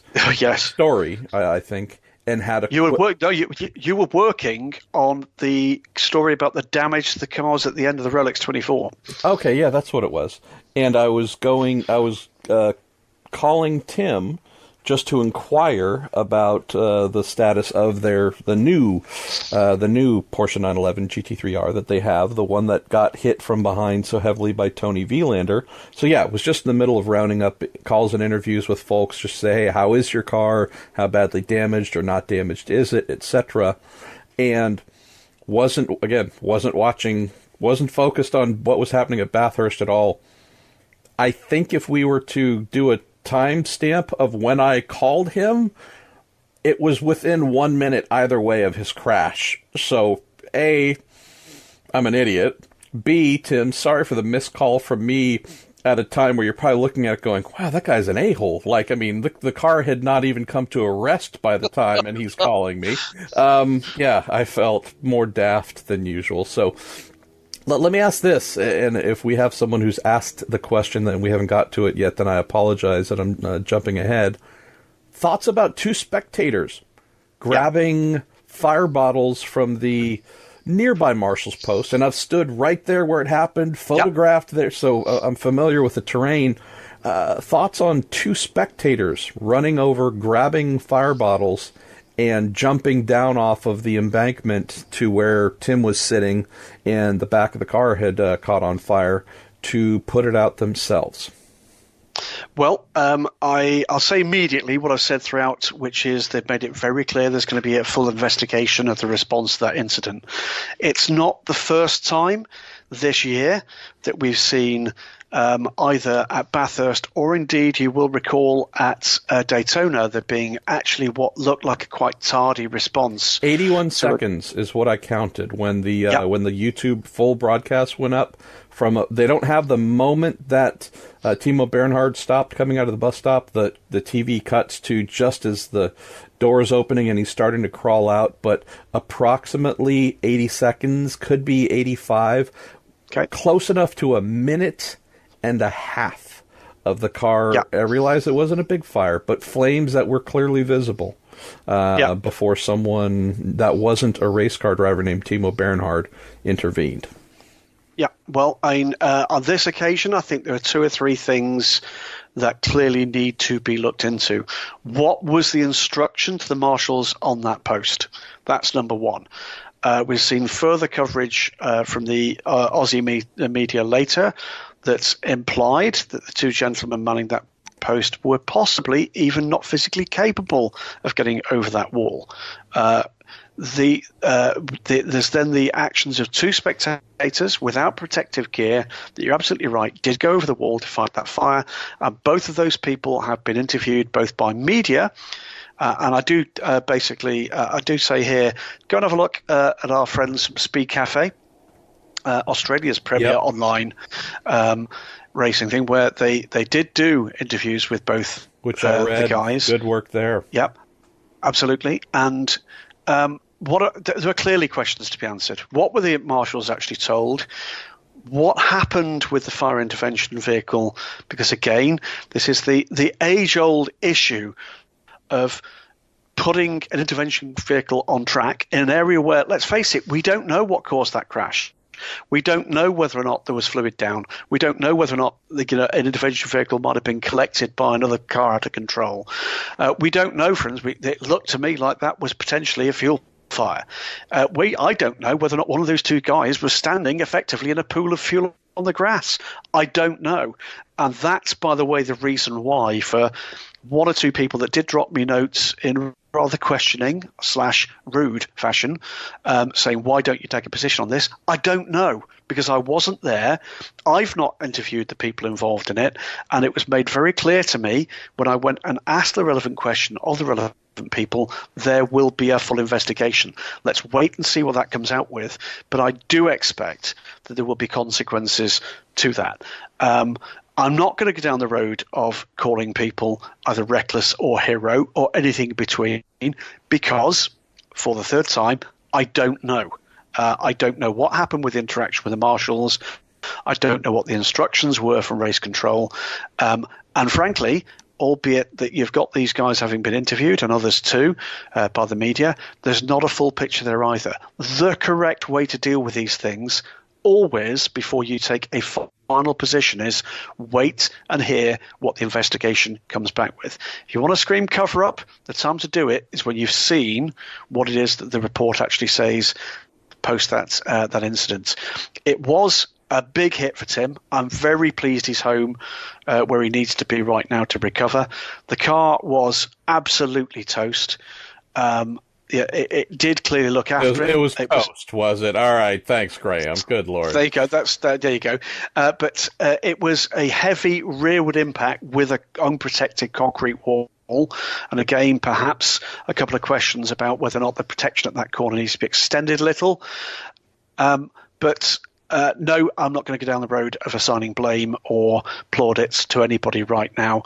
I'm pleased that they managed to put the fire out, because that maybe helped Tim to be more comfortable in that situation. I'm pleased there is going to be an investigation, because whatever happened, it clearly was not correct. Whatever happened, something went wrong there, either to do with the neutralization of the session at that point, either to do with the actions of marshals and or spectators, or the instructions to marshals, and pretty clearly that needs to be sorted.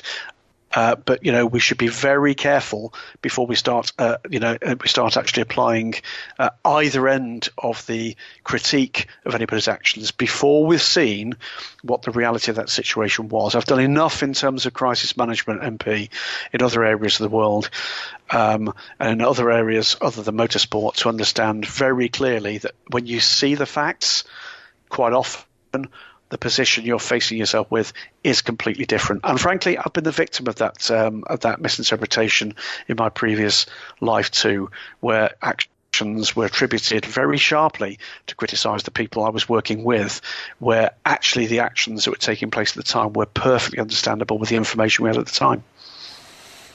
Just mention that as a racer, as a lifelong racer, I give massive thumbs up to the two spectators who jumped in to help, because I believe that is the spirit of the sport. And there are some things that I would have loved to have seen done differently. I would have loved to have seen the corner marshals be the ones first on the scene with their fire bottles, instead of watching two grown men run over to your marshal's post and grab the fire bottles and leave with them to tend to the car. Again, I think anyone would prefer to see the folks who are trained or familiar with such things to be the ones leading that charge. As you said, I have no idea why they didn't. Can't offer any insights as to why there was a failure there. But to me, we have seen many times where there's a crash and a driver stops and gets out to try and help that driver, whether there's a fire, whatever it is. We have seen just the general spirit of something bad has happened, there's no immediate action taking place, and there's something bad happening that could get far worse. Do you, A, stand by and potentially watch someone catch fire? Or do you say, okay, I'm in the absence of others doing something, I'm familiar with a fire bottle, let me try and help. So I'm not advocating spectators just jumping over whenever they see something happen.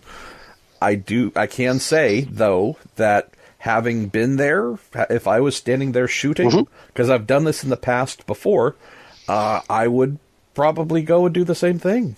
My only criticism, and it's perfect hindsight, so this is not actually criticizing the two men who jumped over to help, the two spectators. It's just that after watching it, you think of it. In a perfect world, one of the gentlemen would have had both fire bottles and tended to the fire while asking the other one, keep an eye on the track and let me know if any, give me a tug or, hold on to my shirt and yank it, if you see another car coming at us so we can run and get out of the way. Having someone to look out, I mean, again, if there are two people and you have that opportunity, that would have been, I think, the best response possible. But in theory, actually not in theory, in practice, those two men should have never felt the need to jump over the embankment and tend to Tim's car, because it was being tended to by those who are tasked with such things. So, again, not trying to throw shade at anyone, but I'm thankful that they did what they did, and hope that we come to conclusions in the investigation that lead to maybe some changes or improvements where, in theory, spectators would never feel the need to step in when they see an absence of action from others. So. Yeah, it's difficult to disagree. There is one other point to be made here, by the way, which is if one part of the spectator film that I've seen presents itself accurately, there's also questions to be asked about the standard of equipment on that post, because if I saw it correctly, when one of those fire bottles was activated, it failed to activate, and then parts fell off it. That's not good. That investigation is needed, because we need people to be safe on track. We need those facilities to be the best they possibly can if the speeds that we witnessed with the Bathurst 12 Hours fantastic race are to be justified moving forward. I don't want to see Bathurst suffer the kind of scrutiny that the Nürburgring suffered just a couple of 3 years ago, and the changes that had to be made as a direct result of that. As for that matter, they did at Le Mans as well. That's what we risk here. If they get these things wrong, it needs to be right, and in due time, I think the efforts of the people involved will be recognised. All right, so we've got some couple of questions here on one of the more prescient items coming from the Bathurst 12-hour, that being our dear friends at Bentley. Andy Soucek was a hero to raise his hand and accept blame and such. But let me throw a couple of these. So we have one from Rutgers Kev via Twitter. How is it possible to hit the kill button twice? One I can see, mistakes happen. But twice? How close did Bentley put the kill button next to the pit lane speed limiter? Is there any good explanation how something like that can happen? And then we also have Brad at Farming to Race asking, after the Bentley pit lane issues occurred a second time, the commentators questioned if it was indeed driver error, or were there some electronic gremlins riding shotgun on Mount Panorama? What say ye, Monsieur Goodwin? Well, Andy Soucek's demeanour during and after, it firmly points towards the fact it was indeed an error. As for why you do it twice, the human body and the human mind is a strange thing, and muscle memory, and for that matter, a stress reaction is a strange thing as well. I really feel for him. Bentley did a fabulous job at the Bathurst 12-hour. It's just one of those races they seem destined not to get to the front at the end. I've watched them fall just short more than once. It happened again here. They looked actually set fair to be in the mix for that top three, and indeed it was. Andy, yes, I believe it was a repeated error. Clearly there's things that need to be looked at in terms of where the switchgear is actually made up. It's not the first time I've seen this happen. I remember and he'll love me for mentioning this, the early days of the Roll Center Racing prototype program, and I think this may have been their journey into LMP2 with the then new Radical SR9, and they'd had some problems with that car. It may have been either a free practice session or qualifying in a Le Mans Series race. Martin Short, the team and car owner, and a man who is, how can we put this, at times difficult to manage if you're part of that team. Christophe Bouchou. But, no, don't do that. That's just, no, indeed. Sorry. No, Shorty is a lovely, lovely, lovely, lovely man almost all of the time, okay? But in a stress situation, odd things happened. And I was in the garage when this happened. The team had turned around a problem for the car. They were running out of time to actually get meaningful laps in. And it was time to go. Team actually signalled the car to be started. The button was pressed and the fire extinguisher went off because it was the wrong big red button. And the only sound you could hear in that garage was a muffled sound from inside Martin Short's helmet. It happens. It is a very human thing. If Andy was here now, I'd give him a hug. I genuinely would. You've got to feel for him. It's a massive error. It had massive consequences, or massive potential consequences for them. But an error it was, and these guys are superhuman behind the wheel of a car. On this occasion, I'm afraid he just got it wrong. And I can only, again, just repeat, muscle memory is a very strange thing indeed. It is that thing around, you've seen the comedy sketches, don't press the big red button, and you just know what's going to happen at some point in that. And it is one of those things where I suspect just some kind of demon got the better of him at that moment. Well, we're going to move away from a demonic intervention with Bentley's. Also mentioned here, and I probably should have mentioned this earlier in the show, but we got our new Weekend Sports Car logo for 2019 has come through from our dear friend Roger Warwick. You saw the mock-up of it. I did. I got to tell you, I kind of took the lead on that one. We've changed prototype model because I got tired of folks asking if it was a Ligier. And while I like the folks at Ligier, at least if we're talking LMP2, their car doesn't win a lot. So we've maybe gone in a direction with a more successful model. And then we also have changed the livery on the new Weekend Sports Cars prototype. And I think, Graham, folks are going to love it. Our good friends at TorontoMotorsports.com are getting all queued up to print a new batch of T-shirts, mugs, embroider some baseball caps and stickers, and there's going to be a whole range of goodies here that you can buy if you happen to like it.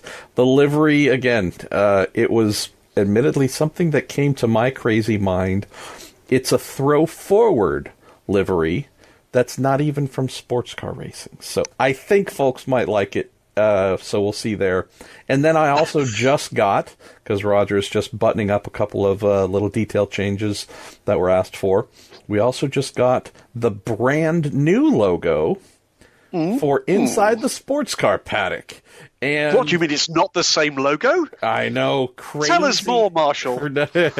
No, so this time, since we have a prototype for the Weekend Sports Cars, we've asked him to please represent the GT world for inside the sports car paddock. So I was going to save these for March 1st. That's kind of a launch that we have for finally this new MarshallPruittPodcast.com site where all of the episodes will be categorized and available all the way back to episode number 1. Also with the inclusion of the Justice Brothers on the logos or on the graphics as well, along with Cooper Tires. And just try and do a general like, hey, new year, finally got all these things done, new site as well, some updated logos, new logo, and also we might have another partner or two to add by then, so that'd be great. And then just to, I don't know, while we're talking about things that are coming, had a wonderful inquiry from a media outlet, a very significant media outlet, saying, hey, can we use your podcast? To which I said, of course, it's free for everyone to use. Embed it, RSS feed it, do whatever you want. It is yours to syndicate. So I believe they are going to push that out live on March 1st as well. And I know that you've been speaking with a couple of international outlets, so we're just trying to make this more available to folks. we are indeed trying to make it more available to folks and eventually rule the world. Marshall and I will be your new demon overseers, probably from about March the 14th, I think, is the current. So you will do our bidding. And you will send in questions to Week in Sports Cars, and you will do so on a regular basis. That's all I've got to say. Sleepy. Give us your ATM numbers and pins. So, anyways, of course, it's the cardinal sin of talking about visuals in a radio format. But I hope if you're still listening by this point, you will forgive our transgressions. All right, Mr. Goodwin, I'm going to throw a couple of additional Bathurst questions at you, and then we'll see where we want to start shutting her down with either General and Fun or WEC or whatever. Let's see. There's one in particular here, MP. It comes from Buddy Bear 17, and the reason I'm asking for this one, you can throw that one at me, but there's a particularly newsy aspect to this from Bathurst. All right, here we go. Question for the guys. Based on discussions you've had with endurance drivers over the years, what kind of fitness regimen do these drivers undergo in order to maintain their requisite level of racing fitness? For example, in F1, many of the drivers cross-train at a very high level in triathlon and cycling and are extremely fit. In GT racing, however, there are at least a few gentlemen drivers who are visibly carrying a few extra pounds, and prototype Montoya as well. Could you give some insights into the fitness requirements and routines for GT3, GTE, and the prototype drivers? Thank you. Well, okay, for the pro drivers, I can tell you right now their level of fitness and preparation is easily equal to the top level of the open wheel racers, not least, of course, because they're in the car a lot longer. And the physical demands of particularly modern prototypes, the downforce there is around the level that you would expect from a top-line open wheeler.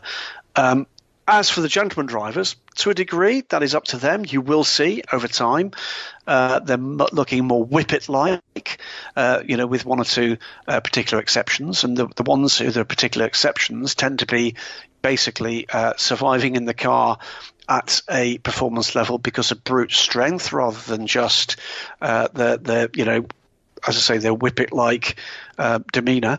But fitness for anybody doing endurance racing at a high level, whether or not it be a GT driving gentleman or a pro driving prototype driver, are at the very highest. I think it's worth saying I've watched not all of the Gentleman Racer film that is now available on Netflix for the first time, MP, that does include a number of familiar faces from sports car racing. Mike Gouache is part of that. Who else have we got? Who else is involved? Ed Brown. Paul Dall'Anna, Ed Brown. Ricardo Gonzalez, I believe. It is. Worth a look there because you will see some of the insight there. And I do recommend that film to you. But the bits that I've seen so far, really very well done indeed. And it's just a window on that world. It feeds into, by the way, the question we answered a little earlier, which is finding these guys with what it is that they do in the background to earn the coin that gives them the opportunity to make that contribution to the sports, not just for them, but for us. So recommend that to you to actually have a quick look. The reason I wanted to answer this particular question, though, about Bathurst was Bathurst did throw up a particular series of question marks, which was a cause of concern. And that was because of the extreme heat that we had that week. There were a number of drivers in real trouble with heat exhaustion. So you as a result. use throw up as an intentional lead into this discussion. Well, we had people needing medical intervention after time in the car. Not the first time we've seen that before, but we saw that in multiple cases. And I think from memory, from at least four of the different manufacturer brands involved on that grid, principally the front-engined cars with the kind of heat that is getting into the cockpit as a result of that. And I know that certainly at least one of my journalistic colleagues felt strongly enough about that to write a quite detailed letter to the powers that be at SRO around how that might be kind of offset in the future. Not something we want to see. It's something where, in all sorts of aspects of racing, we've seen attention being paid in recent years, perhaps a little less so to this point in GT3, on the basis of what I saw during the race day at Bathurst.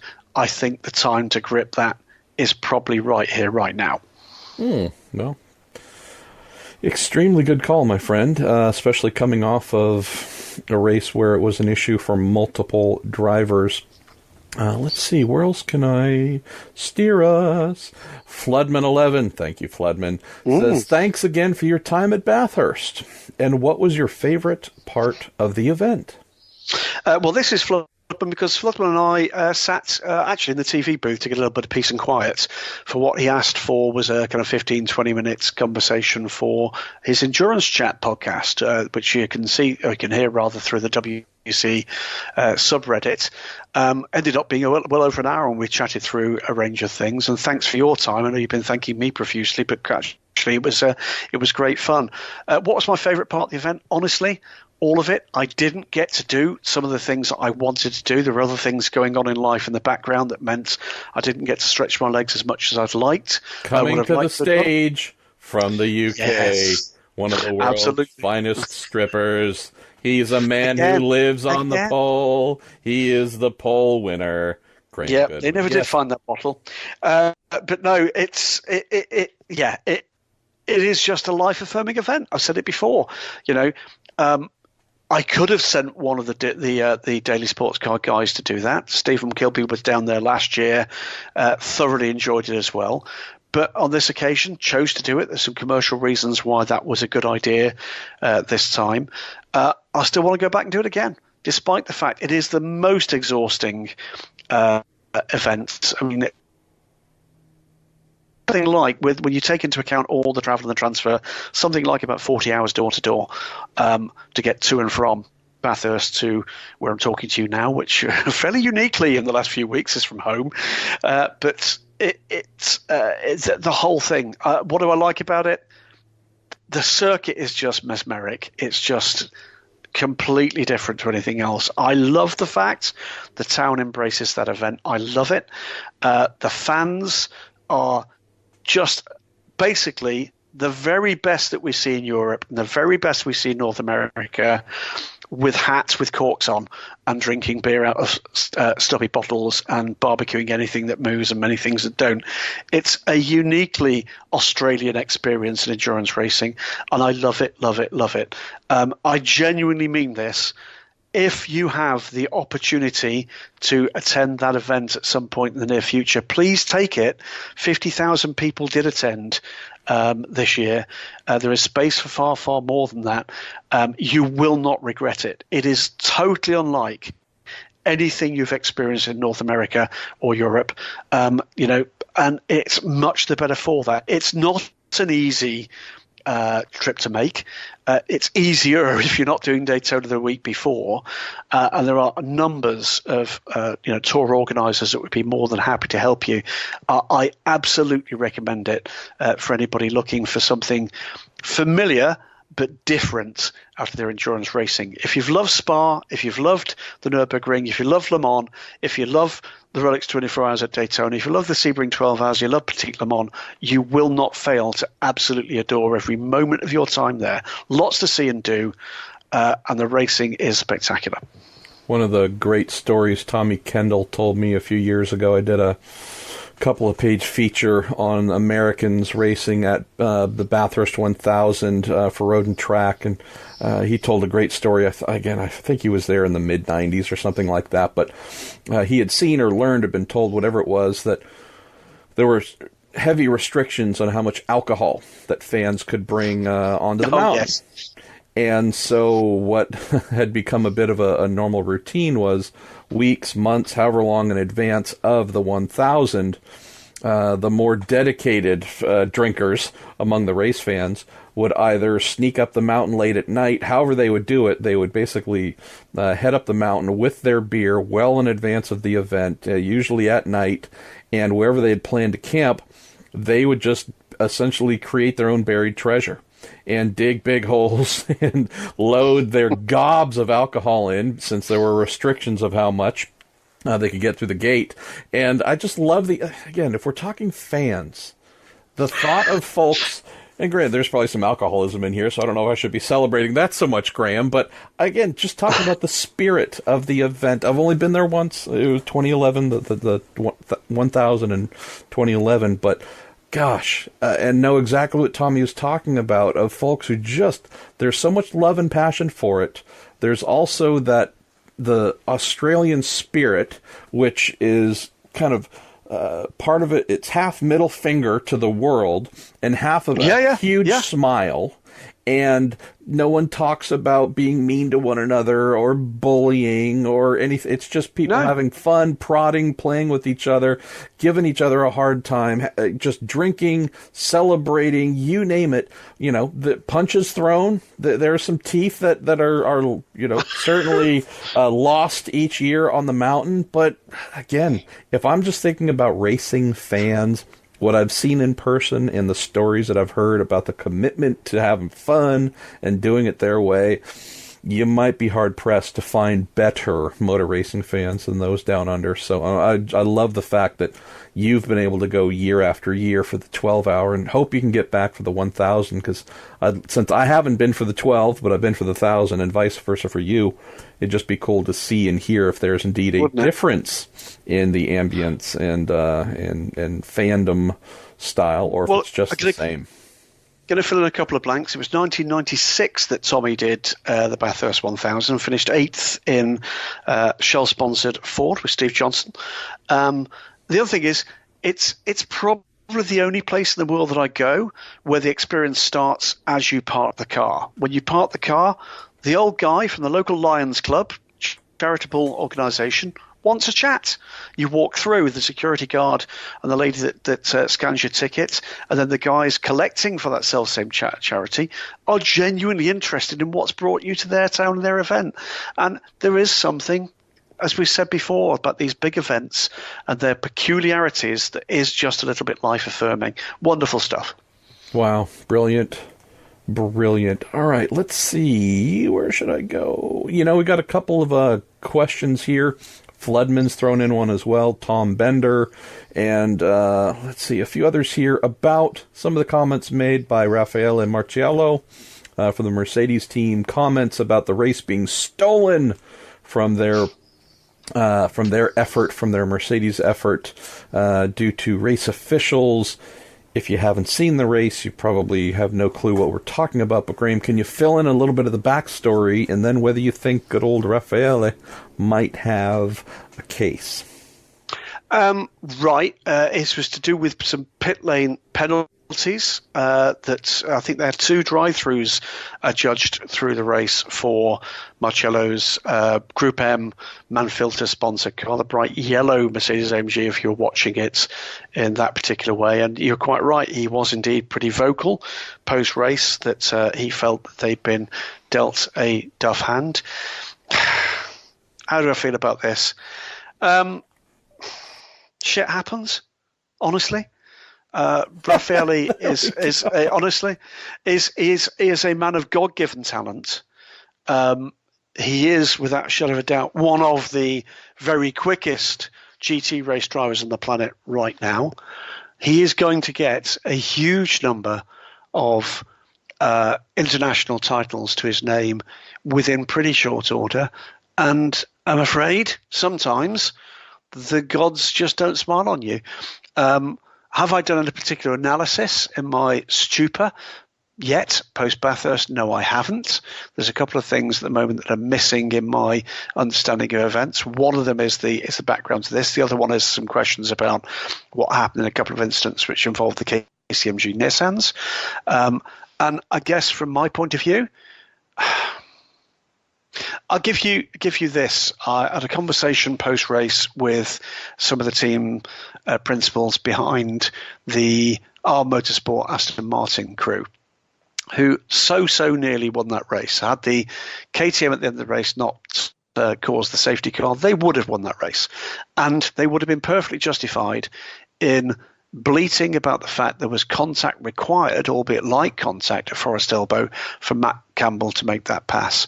They made it very clear to me that they did not want that to be the defining point of their contribution to post-race remarks. Was there contact? Yes, there was. Were they in a position to be able to defend for much longer? No, they weren't. They did it in an incredibly sporting way, despite the fact that the disappointment shown a little by Jake Dennis in the post-race press conference must have been crushing. And that's what I want to see at the end of a race. If you want to make the point, make it in a press release. Don't make it in the press conference. To tell the guy that's just pulled off the result of his life that you feel like you've been robbed for around an incident that he was not involved in, I just think showed a little lack of class at that moment. That's actually. Yeah, that's not the right moment to do it. I get it, Raffaele. I know you were disappointed. I'm sure the team were disappointed as well. There's better ways and times to do that.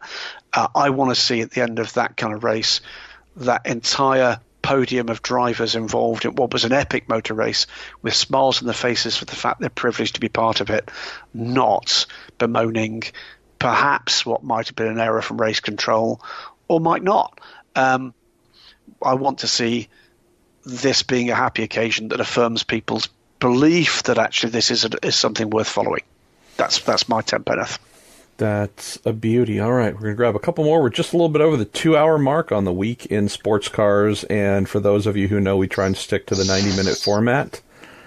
This is only 90 minutes. This isn't 2 hours. Your clocks are wrong. All right. Well, there's so much good stuff. That's the thing. Some weeks, we might struggle to fill 90 minutes. Some weeks where we've got a lot of great stuff, all driven by your questions. We don't want to just ignore them. I'm going to take one that I do understand from Adam Bowman, by the way, next. Which Does that imply that Adam has sent others that you don't? No, but other people have. Bad Adam. Adam says he had a hard time understanding why Aston Martin was disqualified at pole position lap at Bathurst. Could you please explain it to me? It has been explained to me. It is extremely complex, and it looks to be a straight misunderstanding and lack of communication between ProDrive, who built the car, between SRO, who determine the car's balance of performance, and Supercars, who were responsible for the tech inspection and scrutineering of the cars. It seems very obvious from what I've seen and what I've been told that the spec in which the Aston Martin was presented at Bathurst was exactly the spec it was presented throughout the Blancpain Endurance season in Europe, and that spec, whilst not totally in accordance with the homologation document, was a spec that was defined and agreed between the manufacturer and SRO, responsible for the balance performance of the cars as presented.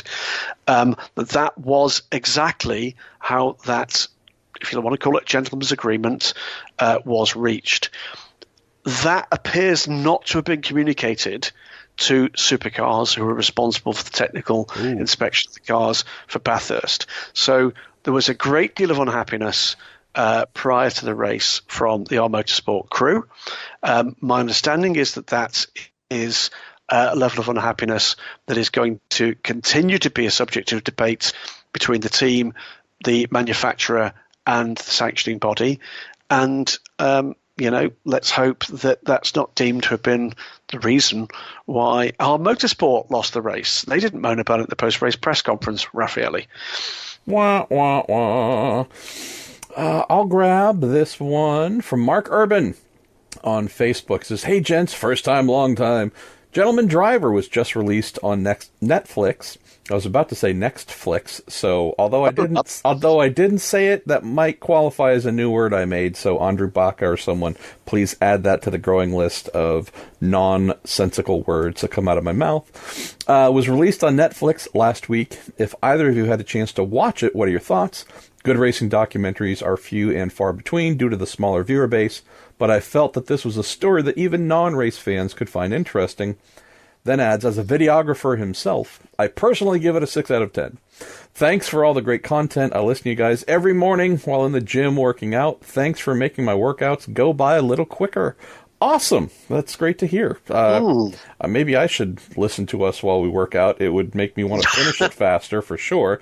I did watch the entire thing over the weekend, and I have I'm not sure what I'm going to call it. Maybe it'll just be a catching up with episode here that I'm due to post on the podcast that I did with the documentary's executive producer, Tony Calderone, who is an old friend and acquaintance. So that might go up right after here, right after the Weekend Sports Cars goes up. And I'm with you, Mark. I quite enjoyed it. I thought it went in directions that were unexpected, so I appreciated that. Wouldn't say it was perfect. It was, your 6 out of 10. I might give it a 7, 7.5. I don't know if I'd go as far as an 8, but somewhere a fluctuating 7 plus. Because the production quality was high. They certainly, there was a lot of interesting visuals. I liked the fact, and I mentioned this to Tony in our podcast, that they took the time to go and see the 4 gentlemen at their workplaces, what they do, show them in the environment that allow them to have these Pro-Am racing careers, and delved into that. So we got to see that side of them. Might have liked to see a little bit more there. Knowing that this project started back in 2015, this comment doesn't fit because the timeline is off, but I would say at least in 2019, my thought would be if they were starting the project again, or if there's going to be a second part, I'd love to see a woman included, a gentle woman driver in there, because there are certainly more today than there were in 2015 to choose from. So the fact that it was 4 older white men as well, again, just thinking the world has changed considerably since this first went into production. So a couple things that I think they could have done a little bit differently, but by and large, I learned some things despite knowing most of the people featured in it fairly well. One of them, Mike Gouache, I actually used to be his race engineer and driver coach, so know him fairly well. But anyways, I'm glad that they did it. Tony tells me they're now working on coming up with something new, an addition maybe. Could be a gentleman driver type series. So definitely some things in the works, and I'm also glad to hear that they sold it to Netflix. It wasn't just offered for free, but sounds like they actually have. I don't know if they are breaking even. He wasn't wanting to answer that too specifically, but glad that there was at least a financial transaction, because it gives folks probably like you and me, Mark, a little bit of hope that we can do some recent documentaries and maybe have Netflix buy them as well. So yeah, glad to see it. Hope we see more like it. And it was also interesting to get some comments from Tony, Mr. Goodwin, about the collaborative mindset that the racing series involved. Primarily the WEC, but there's also a little bit of IMSA stuff too. But really great to hear that it seemed like the series were very supportive from a rights and licensing standpoint, instead of, as we hear from time to time, we get to rake these people over the coals and just bleed them dry. So just sounded like there was a very good communal effort to help make this thing happen. So again, take a listen to that. Dear listener, sit down with Tony Calderone. You might find it interesting, because I just want to go behind the scenes and because I want to do more of these myself. Well, as for kind of other documentaries that are out there, I mean, the 2 Truth in 24 movies that were done with the Audi Sport team at Le Mans are exceptional, both of them. They're slightly more homespun, but do keep a lookout as well for a couple of earlier films that were done with Roll Center Racing at Le Mans, which are both great fun. Away from endurance racing, I'll give you 2 that I've really liked, and one that gets a huge number of plaudits that I didn't like as much. There is one to do with, it's called Closest to the Edge, TT3D, which is to do with the TT road races on the Isle of Man. Exceptionally good. Exceptionally good. I'll say no more than that. I think you can get that on a couple of the download services as well now. The Williams documentary, Formula One documentary done fairly recently, and I think with the BBC, is very good. Really very emotional. Gets into the human side of racing in an extraordinary way. Tapped into, for instance, one of my favourite ever racing books, which was actually written by the late wife of Sir Frank Williams, Virginia, which literally had me crying on my commute. It was brilliantly done.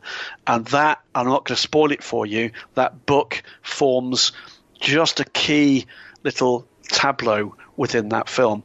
The one that gets huge plaudits, which I have to say I thought was flawed, was Senna.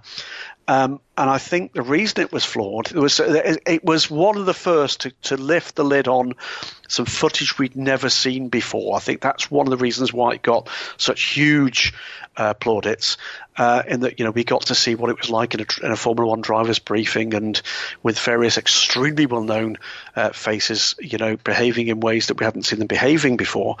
But I think the mistake with Senna, if you want to call it that, was the guys who actually made the Senna documentary were Senna fans, and that had an unfortunate effect in the way in which other personalities were presented in that documentary. And I don't think that's the way a documentary should be put together. It should document, it shouldn't opine. And that, for me, was the bit that actually spoiled it. But there are some cracking films out there. There are some vanity films out there as well, and not every film that's been done about racing, frankly, is a massively good work. Beyond that, the two that shine out for me, MP, and both of them have got exceptional work in them, were Truth in 24 1 and 2. Both of those are well worth your time. So we've reached the film critic portion of the Week in Sports Cars, brought to you by Cooper Tires and the Justice Brothers. A complete agreement. I have been maybe a consistent detractor of the Senna film. I won't and really have not called it a documentary, because that is not what it is. It's a tribute film. Yeah, and there's nothing wrong with that. If I believe that is how it is framed, it's not. I can't say whether the filmmakers were big Senna fans or not, because I don't. That's not something I am aware of. I do know that, having spoken with some who were involved on the fringes, there was a lot of pressure. I'm told there was a lot of pressure applied by the family to make this the glowing presentation of Ayrton's life. Mentioned before on podcasts that, at least in my circle of friends and racing circles that I worked in, I was the biggest Senna fan of anyone, and it was a crazily rabid fandom. And so, as a result, devoured everything I could read on a weekly basis about him. This is well before his McLaren Honda days. But in doing that, came to know the full measure of him, at least presented in the media. And there were many, many significant character flaws. And that's a good thing. That's what makes us interesting. You and I both know people who, they exist, we see them, we speak with them, they do nothing that evoke emotion, that cause us really to remember them, because they're just this blank slate of beige nothing. And one of the most fascinating aspects about Senna is a deeply flawed person. Not a bad person, just had a lot of flaws. And the thing that saddened me the most, among beautiful footage, among the beautiful choice of presentation style, right? All, rather than a dedicated narration, all through original audio comments from Senna and others as well. Just, again, an amazingly crafted film. I just wish that it showed who he truly was, not the idealized version. So I say that because especially with younger drivers that I've listened to, have said, "Oh, Senna, boy, I didn't know a lot about him because, I was born around the time or just before he passed, etc. But boy, I love him. He's here, is amazing. Have you seen the documentary? Oh, the movie. It's my favorite racing movie." And I feel bad, because they only know this perfected version that is presented instead of who Senna truly was. And you can certainly learn more from knowing who a person was at their best and worst than just the shiny, happy, polished version. So for that, yeah, I'm saddened, and I hate the fact that there's now this legacy of folks who know Senna first and primarily from the documentary, and think that's all he was or the entirety of who he was. I'll throw in one other thing here, too, and this is just because I'm kind of an idiot, but that's why you love me. I have fallen in love with the streaming options on Netflix and on Amazon Prime involving racing documentaries and automotive reality shows that are the garbagiest of garbage. And my wife will attest to this. She comes in, so the routine at home, and this is overtime, so I realize, folks, I apologize if you got better things to do. Thank you for listening to The Week in Sports Cars, presented by Cooper Tires and the Justice Brothers and Graham Goodwin and DailySportsCar.com. When she and I decide it's time to turn in, I will often head straight to bed. Might take her a little while to get there. One of the things that I traditionally do is just turn on the TV. I struggle to fall asleep just by going into the bedroom, lights out, putting my head in the pillow. I usually need to watch something, and my brain will eventually fade off, and then she will come in and turn off the TV and say, "Hey, idiot, turn off the TV before you fall asleep," and then there you go. So it's kind of a nightly quest, Graham, to find something interesting and compelling that might help me do that at home. And so, as a long-time subscriber to Netflix and also Amazon, thank you to our pal Declan Brennan for turning me on to that years and years ago, the search for these racing reality shows, automotive reality shows, racing documentaries, all of which are vastly horrible. Oh, man. So I came across one, and this is maybe straying into our friend Nick Damon's world. Please, dear listeners, look this up. And just know, if you have that kind of snarky, sarcastic mindset like I do, you will love Carpet Racers. That is the name of it. Carpet Racers. And it is about American indoor remote control racing, radio controlled cars. Graham, it is a full length documentary, like an hour and 20 minutes. I got to the end of it about 2 or 3 nights ago. It was like 12:30 in the morning, and my wife came to bed and was like, "What are you still doing up?" And I said, first of all, I just finished a full-length documentary. I don't know how we got to this point that I actually didn't fall asleep, but it was so bad. The presentation, the commentary, the footage, most of all the subjects in it, and I'm not belittling those who love radio-controlled racing, not at all. That's awesome. But just the actual people that were a part of this documentary, some of the biggest either D-bags, those who are trying to pretend that since they race a 1/10 scale something on a carpet with a radio-controlled device, trying to mimic and act like they're Rick Nifty, ace race car driver, playboy kind of thing. Oh, here they are at the bar, and hey, ladies, what are you doing tonight? And, they're looking at this guy like, would you just please choose between the steak and shrimp so I can get on with my night? But, again, this guy's the booze hound, and this one's got the girlfriend who doesn't fully understand why he spends so much time. And just, again, Carpet Racers. Look for it on Amazon Prime. You will be blown away. So what I've been doing is adding these to my watch list, even the ones that I have watched, so that I can catalog them. And I swear at some point I'm going to have to write a column, probably for Road and Track, about my crazy love for just the lowest production value. There's no reason for this to exist. It's pure vanity. No one watches this. No one cares. You have nothing compelling to offer.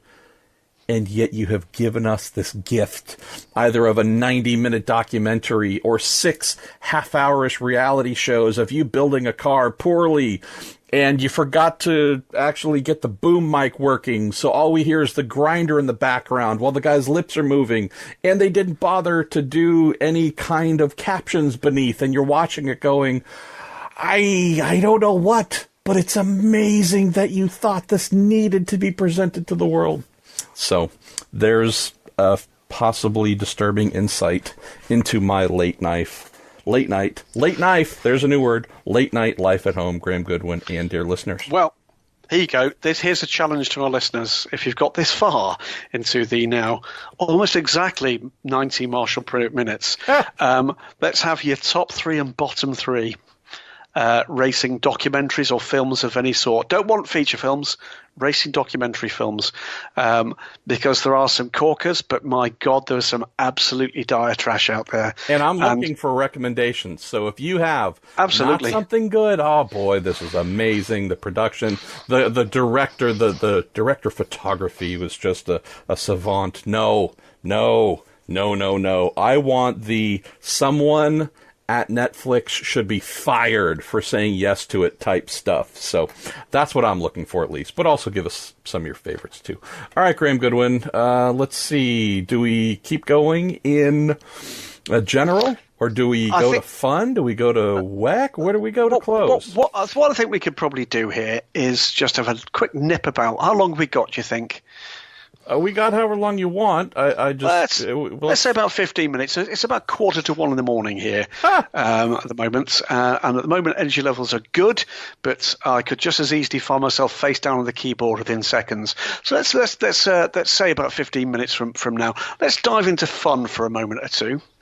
And because I've got my papers out, completely out of order. Oh dear. All right. Well, I'll go here. Alex Soule from Facebook. Hey guys, recently found the podcast. Big fan. Thank you, Alex.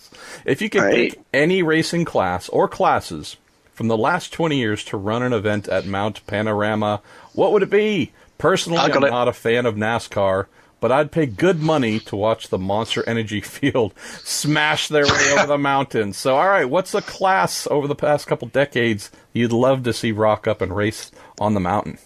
Very clearly, it is Stadium Super Trucks. Done. But should they go regular? Should they go normal direction or counter course? Both. Both, I think, class going up the mountain and class going down the mountain. Or should they use the paved portion of the track at all? Should they jump off the top of the mountain? Should there be a jump off the top of the mountain down over the Mount Panorama sign and let 200 C? Alex, thank you for listening. B, thanks for the question. I believe with your help and Graham's answer, we've just come up with the best race that has yet to take place. Absolutely. At Bathurst. A slightly more serious answer. I'm trying to think what they're called in the US, but the little Legends cars. Legends? Legends. Yeah, I think they'd be quite fun down there, don't you? I do. I mean, this might be obvious because it's obviously half of what I do every day. I'd love to see Indy cars there. I mean, imagine an uncorked Indy car with. Imagine the parts bills. Yeah. Dallara would have to open an Australian base just to supply and support all the wreckage there. Let's go to our pal Shay Adam, who says, "G'day. What is the coolest hidden talent of a driver that you've ever discovered? Something that people would never suspect." Okay, that's quite an interesting one. There's one I came across fairly recently, actually, at Shanghai for the Age Le Mans series, and I popped along to the Jackie Chan DC Racing Garage to find Hugo de Sadalier, LMP driver of this parish. His pre-race routine involves juggling. Wow. So to calm himself down, to get in the zone, Hugo de Sadalier is quite a skillful juggler. That was completely unexpected. Yeah, well, I don't know if it answers this directly, but the one thing that I was amused to see and then learned that there was an obvious correlation as to why. I remember wandering onto the Phoenix Oval pit lane during IndyCar spring training a couple of years ago and seeing James Hinchcliffe was there in full race kit, minus helmet and Hans device, jumping rope. He was actually just sitting there going ba-doom, ba-doom, ba-doom, ba-doom, spinning his jump rope there. And I'm thinking, like, well, all right, that's an interesting kind of display of dexterity. When he was done, I asked, why? What are you doing? He said, well, I want to get my heart rate up to as close as it will be when I'm actually in the car, so that when I drive out from pit lane for the first time, my body isn't cold, per se, and something that has to warm up and everything to come up to where it should be. Says, I want my system to be beating just like it would when I am at full speed. So I'm like, that's interesting. And I don't see that really happening pretty much anywhere. Elio Castroneves does something interesting, whether it's hopping into his Acura prototype or an IndyCar, where he will do a little bit of dancing, and it's more just jumping up and down. It's kind of jogging in place, but it's also twisting his upper torso and stretching a little bit. So you can see that there is a limbering aspect to it, but there's also kind of an aerobic aspect to it. But never actually seen someone jumping rope for a couple of minutes just on pit lane, potentially smacking people in the head with the rope too, trying to get themselves up. I'm not going to name the person, but he's a prominent person in one of the series that I do cover, who I understand that in recent past life, to get rid of the excess energy, to get himself focused for a pit stop, would habitually go into pit lane and do push-ups. I thought you were going to say snort cocaine. So I'm really glad, really glad that wasn't the answer. I did mention the Hans device, and I feel bad that we did not say thank you at the outset of the show to Dr. Robert Hubbard, who died earlier this week, he being the co-inventor of the Hans device, but the primary architect and developer of it, along with Jim Downing. And wow, I know that we eulogize, Graham, the legends of the sport, the team owners, so many that we're used to seeing on television, doing the things that entertain us. But when you realize this guy truly and genuinely has saved countless lives because of this device, the safety device that is just as integral as a 6-point harness or a fire suit or otherwise. So sad to see Doc Hubbard leave this earth, but thank you to him for leaving us with something rather amazing. And let's not forget that both those gentlemen endured not a little ridicule in the paddocks around the racing they undertook in promoting that device. Isn't it funny how science and reality catches up? We'll also just add one other one, Shay, and this one might be somewhat well known. We recently had him on the podcast to talk about the 5-year anniversary of his big life-altering crash at Daytona, that being Bmw Gt3. When he is not driving race cars, when he is not teaching and doing a lot of education to those in go-karting, he's a captain of his own boat. He is a tour guide here in the San Francisco Bay Area and takes folks on, it's not a yacht, I don't know what I would call it, but it's a boat. It's not super crazy big and opulent, but he is someone who will take folks out on cruises either in the Bay or out in the Pacific and such. You'd look at Mamo and just think all-American guy, California dude, race car driver, sports cars, Indy car, that's all he is, and you realize, no. His favorite thing in the world is to chill on his boat and actually has a separate income stream of taking people for cruises. So that's certainly a talent that I don't think most would have. It's not a driver, and neither is it a hidden talent, just a kind of place you wouldn't expect to actually see them. But I do remember for many years going to London's Gatwick Airport and being entertained by the canned voice that told you to put your trolley back where you needed to put it, was Alan Hyde, the prominent British touring car trackside announcer. So get Heidi, go on, loves, go and put your trolley back, go over there in the corner. It was always something that raised a smile. Lots more of those.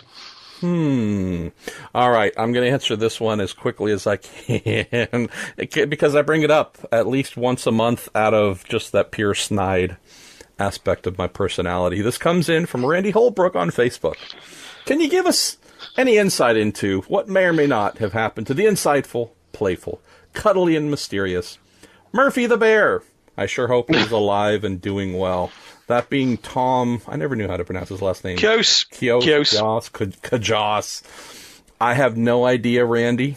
I know that I found his sports car insidery site amusing at times, especially when there was high rancor between the American Le Mans Series and Grand Am.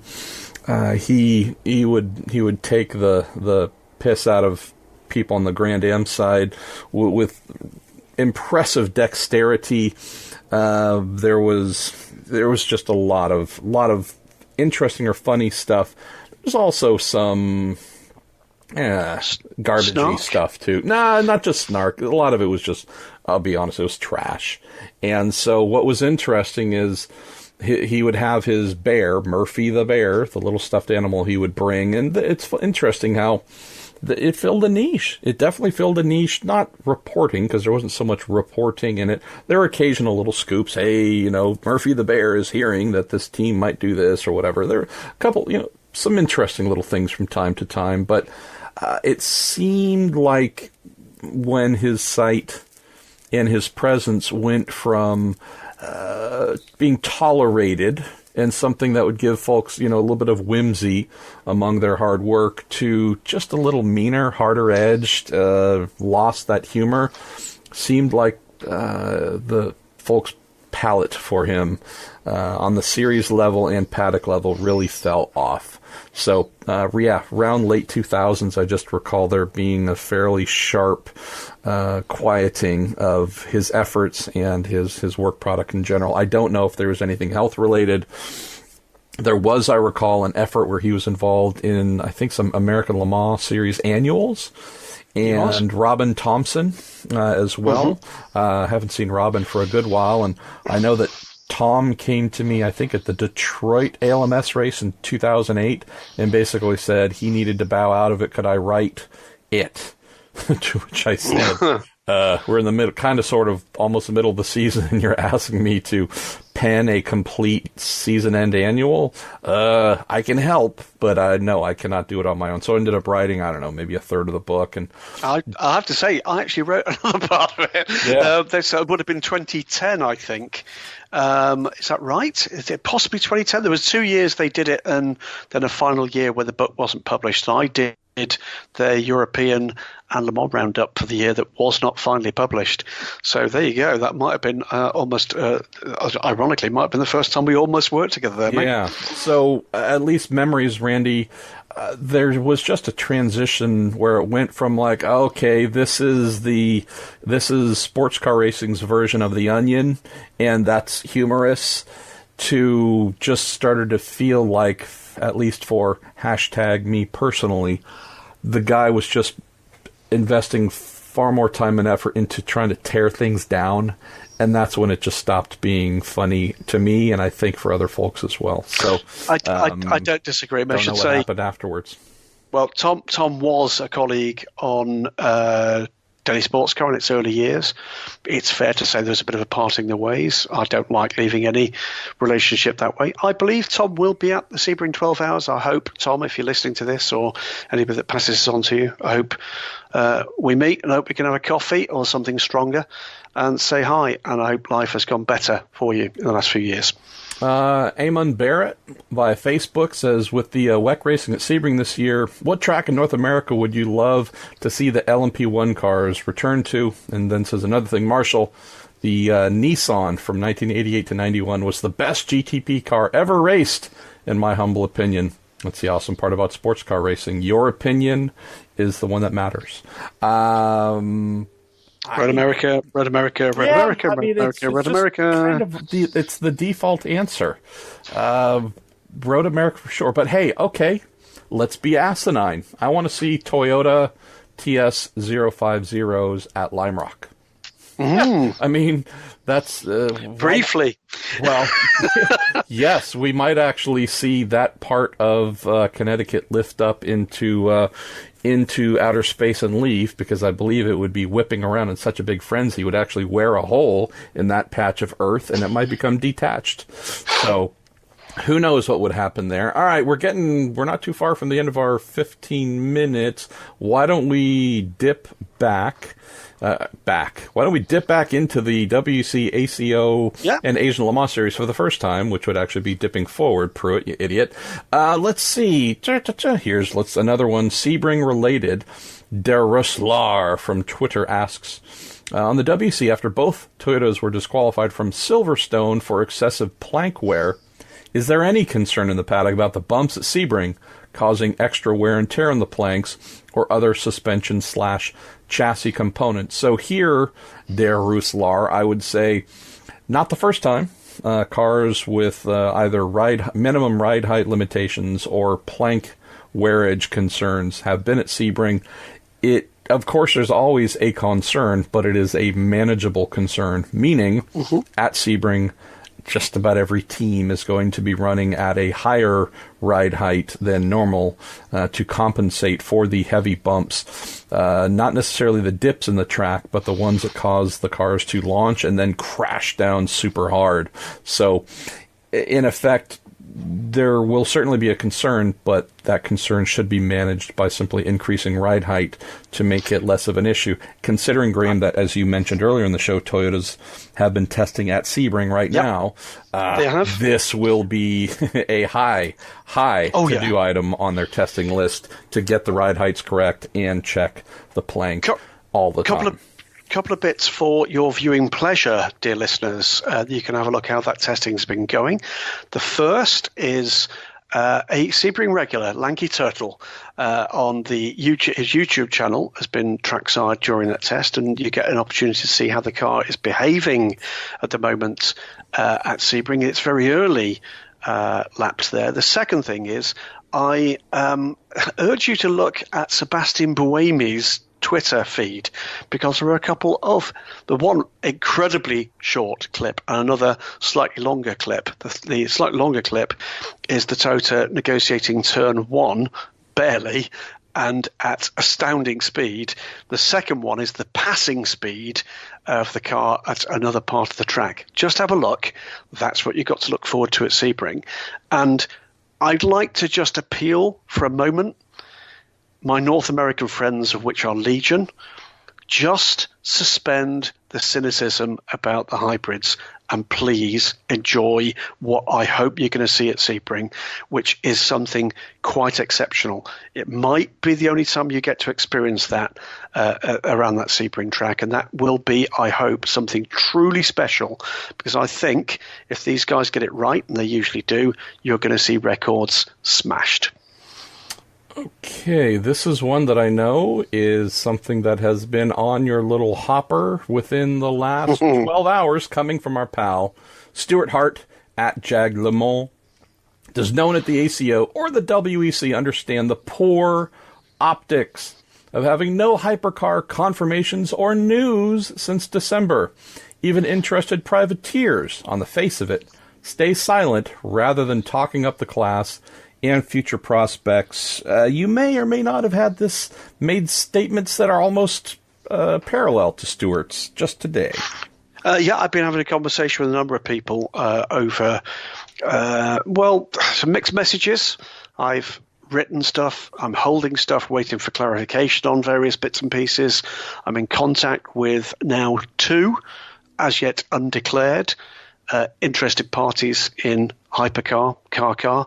And the messy part of this, it actually comes back to something we mentioned a little earlier in the show, MP, to do with BMW, which is everything's happening later. The moment you've got this really weird moment in time where there's not a lot of time to deliver these programs, but it's too soon for some of these programs to be announced. And I think we're going to have to be just a little patient. I think if we get to the stage where we arrive at Sebring and there's nothing, correctly, there will be a lot of pressure on the WEC to talk about levels of interest and some more specifics. But at the moment, the answer is, well, we know what we know, don't we? We know what's been announced. What's been announced is the Glickenhaus team, and they are progressing that program. are looking to pull some together. Toyota have just announced their 2019-2020 program with the TS050. Well, that in itself gives you, doesn't it, an indication that they only just announced their next season. Why would they at this point, therefore, confirm the season after that? So I think we can afford to be a little less excited and concerned. There clearly are things happening in terms of the rest of the marketplace. I think we're going to see some programs fall off. I think we're going to see some other programs come forward. I remain pretty hopeful that we're going to see something coming together. But I, like you, Stuart, do want to see some confirmation sooner rather than later. I do, though, think you're wrong here to be targeting the ACO. It is not for the ACO to announce someone else's program for them. What would be helpful is some guidance, can we say, about the health of the level of conversation that's happening at the moment, and certainly some guidance as to where they think we're heading for year one. And I think we should be at a point where they can be clearer about that as to whether or not we are now in a position where we're definitely going to see grandfathered LMP1s. I believe we are. And whether or not we're going to see multiple programs for year one, or whether or not that's going to have to wait until year two of the new regulations. We've just seen them kind of clear the decks even today by getting out the new LMP3 regulations and some interesting stuff in there. That may be one we can talk about next week. And it may be one that actually I can persuade someone at the ACO to get them on the phone and talk to us from inside the sports car paddock about that one too, because that's got global relevance. Great. And you've limited your constructors to a pool thing again. I just see. What did they mention? 170 LMP3 cars have been built. They have. You go, yeah. Okay, great. Why are you farting around with limiting who? Anyways, so that would be. Absolutely. I would love to hear that. Well, let's go ahead, Graham. But I think yes. I hope we're talking days and weeks, and no longer than that, for a degree of clarity. And Stuart, just for your comfort levels, I've had exactly that conversation with exactly the right people today. So we have more questions than we can get to in a reasonable amount of time. As we try to, we say, please, if we did not get to yours, send it in again. We will get to it eventually. Adam Smith, yours here with the success of the Bathurst 12-hour. What do you think the odds are the WC adds around there sometime in the foreseeable future? I would say 0 and none, unless someone wants to stump and pay a lot of money. That's the thing with where the WC goes, as you well know, Graham. They don't just go to a circuit because they like it and think it would be fun. It's who's going to write a large check and subsidize travel and all kinds of other things. So Bathurst would be amazing. Who in and around Bathurst will pay for it is the question that does not have an answer to get them there. Am I wrong? I think Bathurst is a Class 3 circuit in FIA. Yeah. I think that's correct. So which the answer is no chance. Yeah. For without Bathurst. Alterations. Yeah, exactly. No, but the one that I think could be interesting after 2020 in the Asian Le Mans Series visiting is the Bend. That one I think could be interesting. I'll go to two questions. We'll let's see, two. Yeah, how about three? Gary Quarterman says, let me ask this again. It says, of the original groups who attended the ACO meetings regarding hypercars, who do you think might be the first to commit? Says time is surely ticking before one of the big guns says they are in. So we've answered this on a somewhat regular basis, but might be the first time of 2019, Graham. So of the cut and paste Wikipedia, Marshall Pruitt, every auto manufacturer in the world list, is there one where you think, after our pal Jim Glickenhaus being a smaller constructor, is there a big gun you think might be the first one to step across the line and say they're in? There was one I was hoping we would hear about in the coming days and weeks, but at the moment I'm told that one is holding. I'm not going to name it, but the one that I think I'm most interested in hearing publicly is what is going to be said about the potential for a collaboration between Aston Martin Racing and Red Bull Racing. And the difficulty I think that's happening there is it's a commercial difficulty for Aston Martin. They've, of course, launched themselves publicly, and that share price has not gone in the direction initially that they were looking for. That may give them an issue in terms of their immediate ability to invest. The question then comes, do Red Bull go it alone? That, for me, is a clincher. If you've got Toyota, and I think we have, and if you've got Red Bull Racing and or Aston Martin with it, and I think we'll get one or other or both, then that does give you a launch pad. Beyond that, I think we can start to see and hear what some of the either just outside sports car racing or potentially some of the smaller boutique makes with privateer backing might start to emerge from there. The bigger programs, I think we may have to wait a little.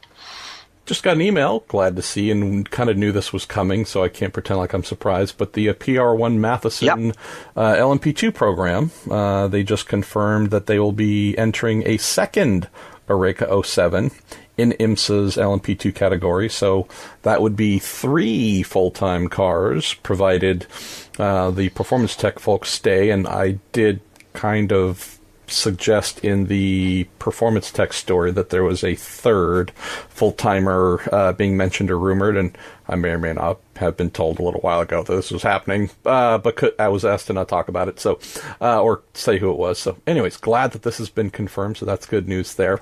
All right, so we got Gary's question done. Let's go to Simon Fisher, who says, "Hello, gentlemen. With the announcement of Brendan Hartley joining Ferrari's Formula One development program, is this a covert sign of a hiring for a potential hypercar program? Or is Brendan still part of the Porsche family? P.S. I think this is a very smart development hire. Either way for the Scuderia. Keep up the great work. Thanks, Simon." Well, Simon's question will have come in just before the news that broke today. That Brendan is joining S&P Racing. Will be at Sebring, will be at Spa, will not be with S&P Racing for the Le Mans 24 Hours because Jenson Button will step back into the car, but we will see Brendan back aboard an LMP1 car, and I think that will be a moment. I think that will be quite an interesting one, but good to see Brendan keeping his feet warm, and I think we're going to be hearing more from the Rapid Kiwi, and I hope so too. There's another one, by the way, a little further up the list here, which I can answer very quickly. It's from Luke Filipponi, and asks for the Corvette double at Sebring, with Corvette Racing entering obviously their regular 2 cars in IMSA and a single car in the WEC race. How are the team working out the logistics of the weekend aside from the drivers? Does Corvette have a separate team running the WEC race, or will the IMSA team be doing double duty? Moreover, is this a third Corvette C7R Racing or one of the cars running both races? The answer is it is the third car. It is the same car that ran the 1-off for the team, now a 2-off, in fact 3-off, and if you add in this year's Le Mans 4-off in WEC, it is the third car that has been reactivated from being a test chassis. It was the car from memory that was damaged at the Raw test 3 years ago now. But it's now a third team car. There is the prospect of a customer for that car, which was initially potentially later this year. I think may now be pushed back rather later. But it'll be a third car. But I believe that it will be handled by the same team. It'll be the same regular IMSA guys, maybe with 1 or 2 guys drafted in from Pratt Miller, that will be handling both campaigns. We are headed to the final question. This goes to Otto Kinzel, coming in from Facebook. What's the situation with Rebellion? First, Matthias Besch is replaced essentially mid-season. Now Andre Lauderer is missing the WC Sebring round because of a Formula E, all caps, simulator test. Hasn't this Formula E team known for the better part of a year he had this race on his calendar? It's inconceivable to me that you would miss a championship round just for a test, especially when it's only a simulator test! ! There has to be something else going on.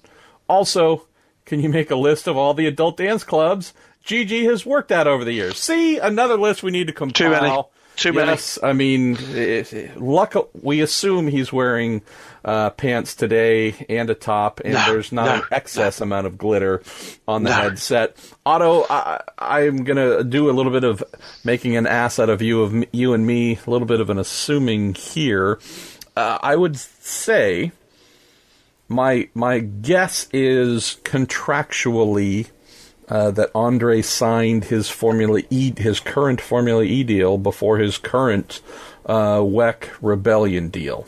And normally when you have someone who is contesting multiple championships for multiple teams, compared to one person who's being dispatched all over on behalf of one manufacturer, normally when you have someone who's doing one thing for somebody, a different thing for somebody else, it's usually a case of whomever's contract was in place first, they are the quote governing body of what that person does. So provided that's the case here with Andre, as I've seen this happen a number of times, so I'm assuming it is, you have a case where his Formula E team, they're the ones in charge first. They're first in line for his services. And if they need him for a Formula E test that they have planned, I'm sure that they have known there's a WC Sebring round in place. Doesn't matter. If they are first in line and the WC contract with Rebellion has been something they said, yes, you can do, but please don't misunderstand that you are with us first, then sorry, guys, you're here for us. We will gladly share you with others if and when it fits into our mission, but we are not going to actually lose strength or take away something we believe is important to our competitive stance because your nighttime gig, your after hours job is asking if you can go work for them. So that would be the most likely reason here. Obviously, I'll shoot Andre an email and ask if he can send me all of his contracts so I can review them and find out if I'm right. But that I would think might be the very simple answer to this. The other thing too, Graham, which maybe if you want close on this for the episode, you also have some cases where folks say, like we've had Toyota come through and say with Fernando Alonso, yeah, okay, we'll let you do the Rolex 24, but we're not going to let you do double duty at Sebring and race with the Wayne Taylor team. They've signed Matthew Vaxivière to be their endurance driver, but no, you're going to be there with us. Therefore, the heck with jumping back between paddocks. Our dime, our time, no conflicts, even though it would in theory be pretty easy to jump into the Wayne Taylor Cadillac between WEC sessions. Well, here's a bizarre kind of twist on that tale, because the question mentioned Matthias Besch, and Matthias is going to be stepping back into Rebellion, albeit the other Rebellion, to replace Andre Lotre. I bumped into Matthias Besch at Bathurst. He was there to drive one of the KTM GT4 cars. But here's the thing. Since the headlines 2 weeks ago about Matthias Besch losing his WC drive, well, he's got that drive back. He was there also at Bathurst to drive a GT4 car and then picked up another drive as a result of, I think, illness for one of the drivers in Formula Ford, and finished up with 2 second places in a Formula Ford, the kind of car he has barely ever driven before. That is a young man with a bit of talent, and it was good to see him with a smile back on his face after, well, you know, what's been a difficult few weeks. And he will surely have known that Lotre was cup-tied with that. It is a shame. That means that Andre Lotre will be one of two ever presents in the WEC who will lose that ranking, which leaves just one, and that is Christian Reed, GTM class, that will be the only driver that will have contested every single WEC race when we start the Sebring 1,000 miles. You know what we have, Graham Goodwin? We have the end of the weekend sports cars.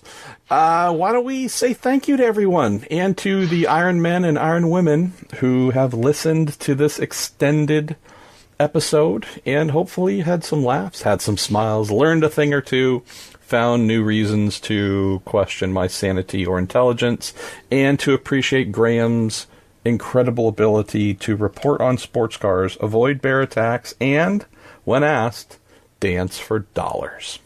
Absolutely right. I'm going to give you this. It's a treat. It only comes to those of you who survived to this far, and it is the word of the week. The word of the week is bludgeon. So bludgeon is the word of the week. I'm going to say thank you to our backers, the Justice Brothers and Cooper Tires. It's normally something you get to say, but I'm going to say thank you as well because that's the way my mum brought me up. I'm particularly going to say thank you to our loyal and increasing band of listeners. It remains a joy to do battle with your questions on a weekly basis, and love to hear some of your ideas as well about any subjects you'd like us to actually address with Inside the Sports Car Paddock, because I think that's going to be a growing part, MP, of this increasingly positive story. Yeah, and I'm looking forward to seeing who you dial up Friday. I mean, it's already Friday for you, but when you get back up, looking forward to see who you're going to dial up, who you're going to contribute from your side of the world. I've already spoken with our pal Brian Herta about his IMSA debut, so I've got about 15 or so minutes there with him, and I might add one more in. But yeah, for the most part, going to do episode 3, stacked heavily with Graham Goodwin acquisitions. All right, well, that is Graham Goodwin.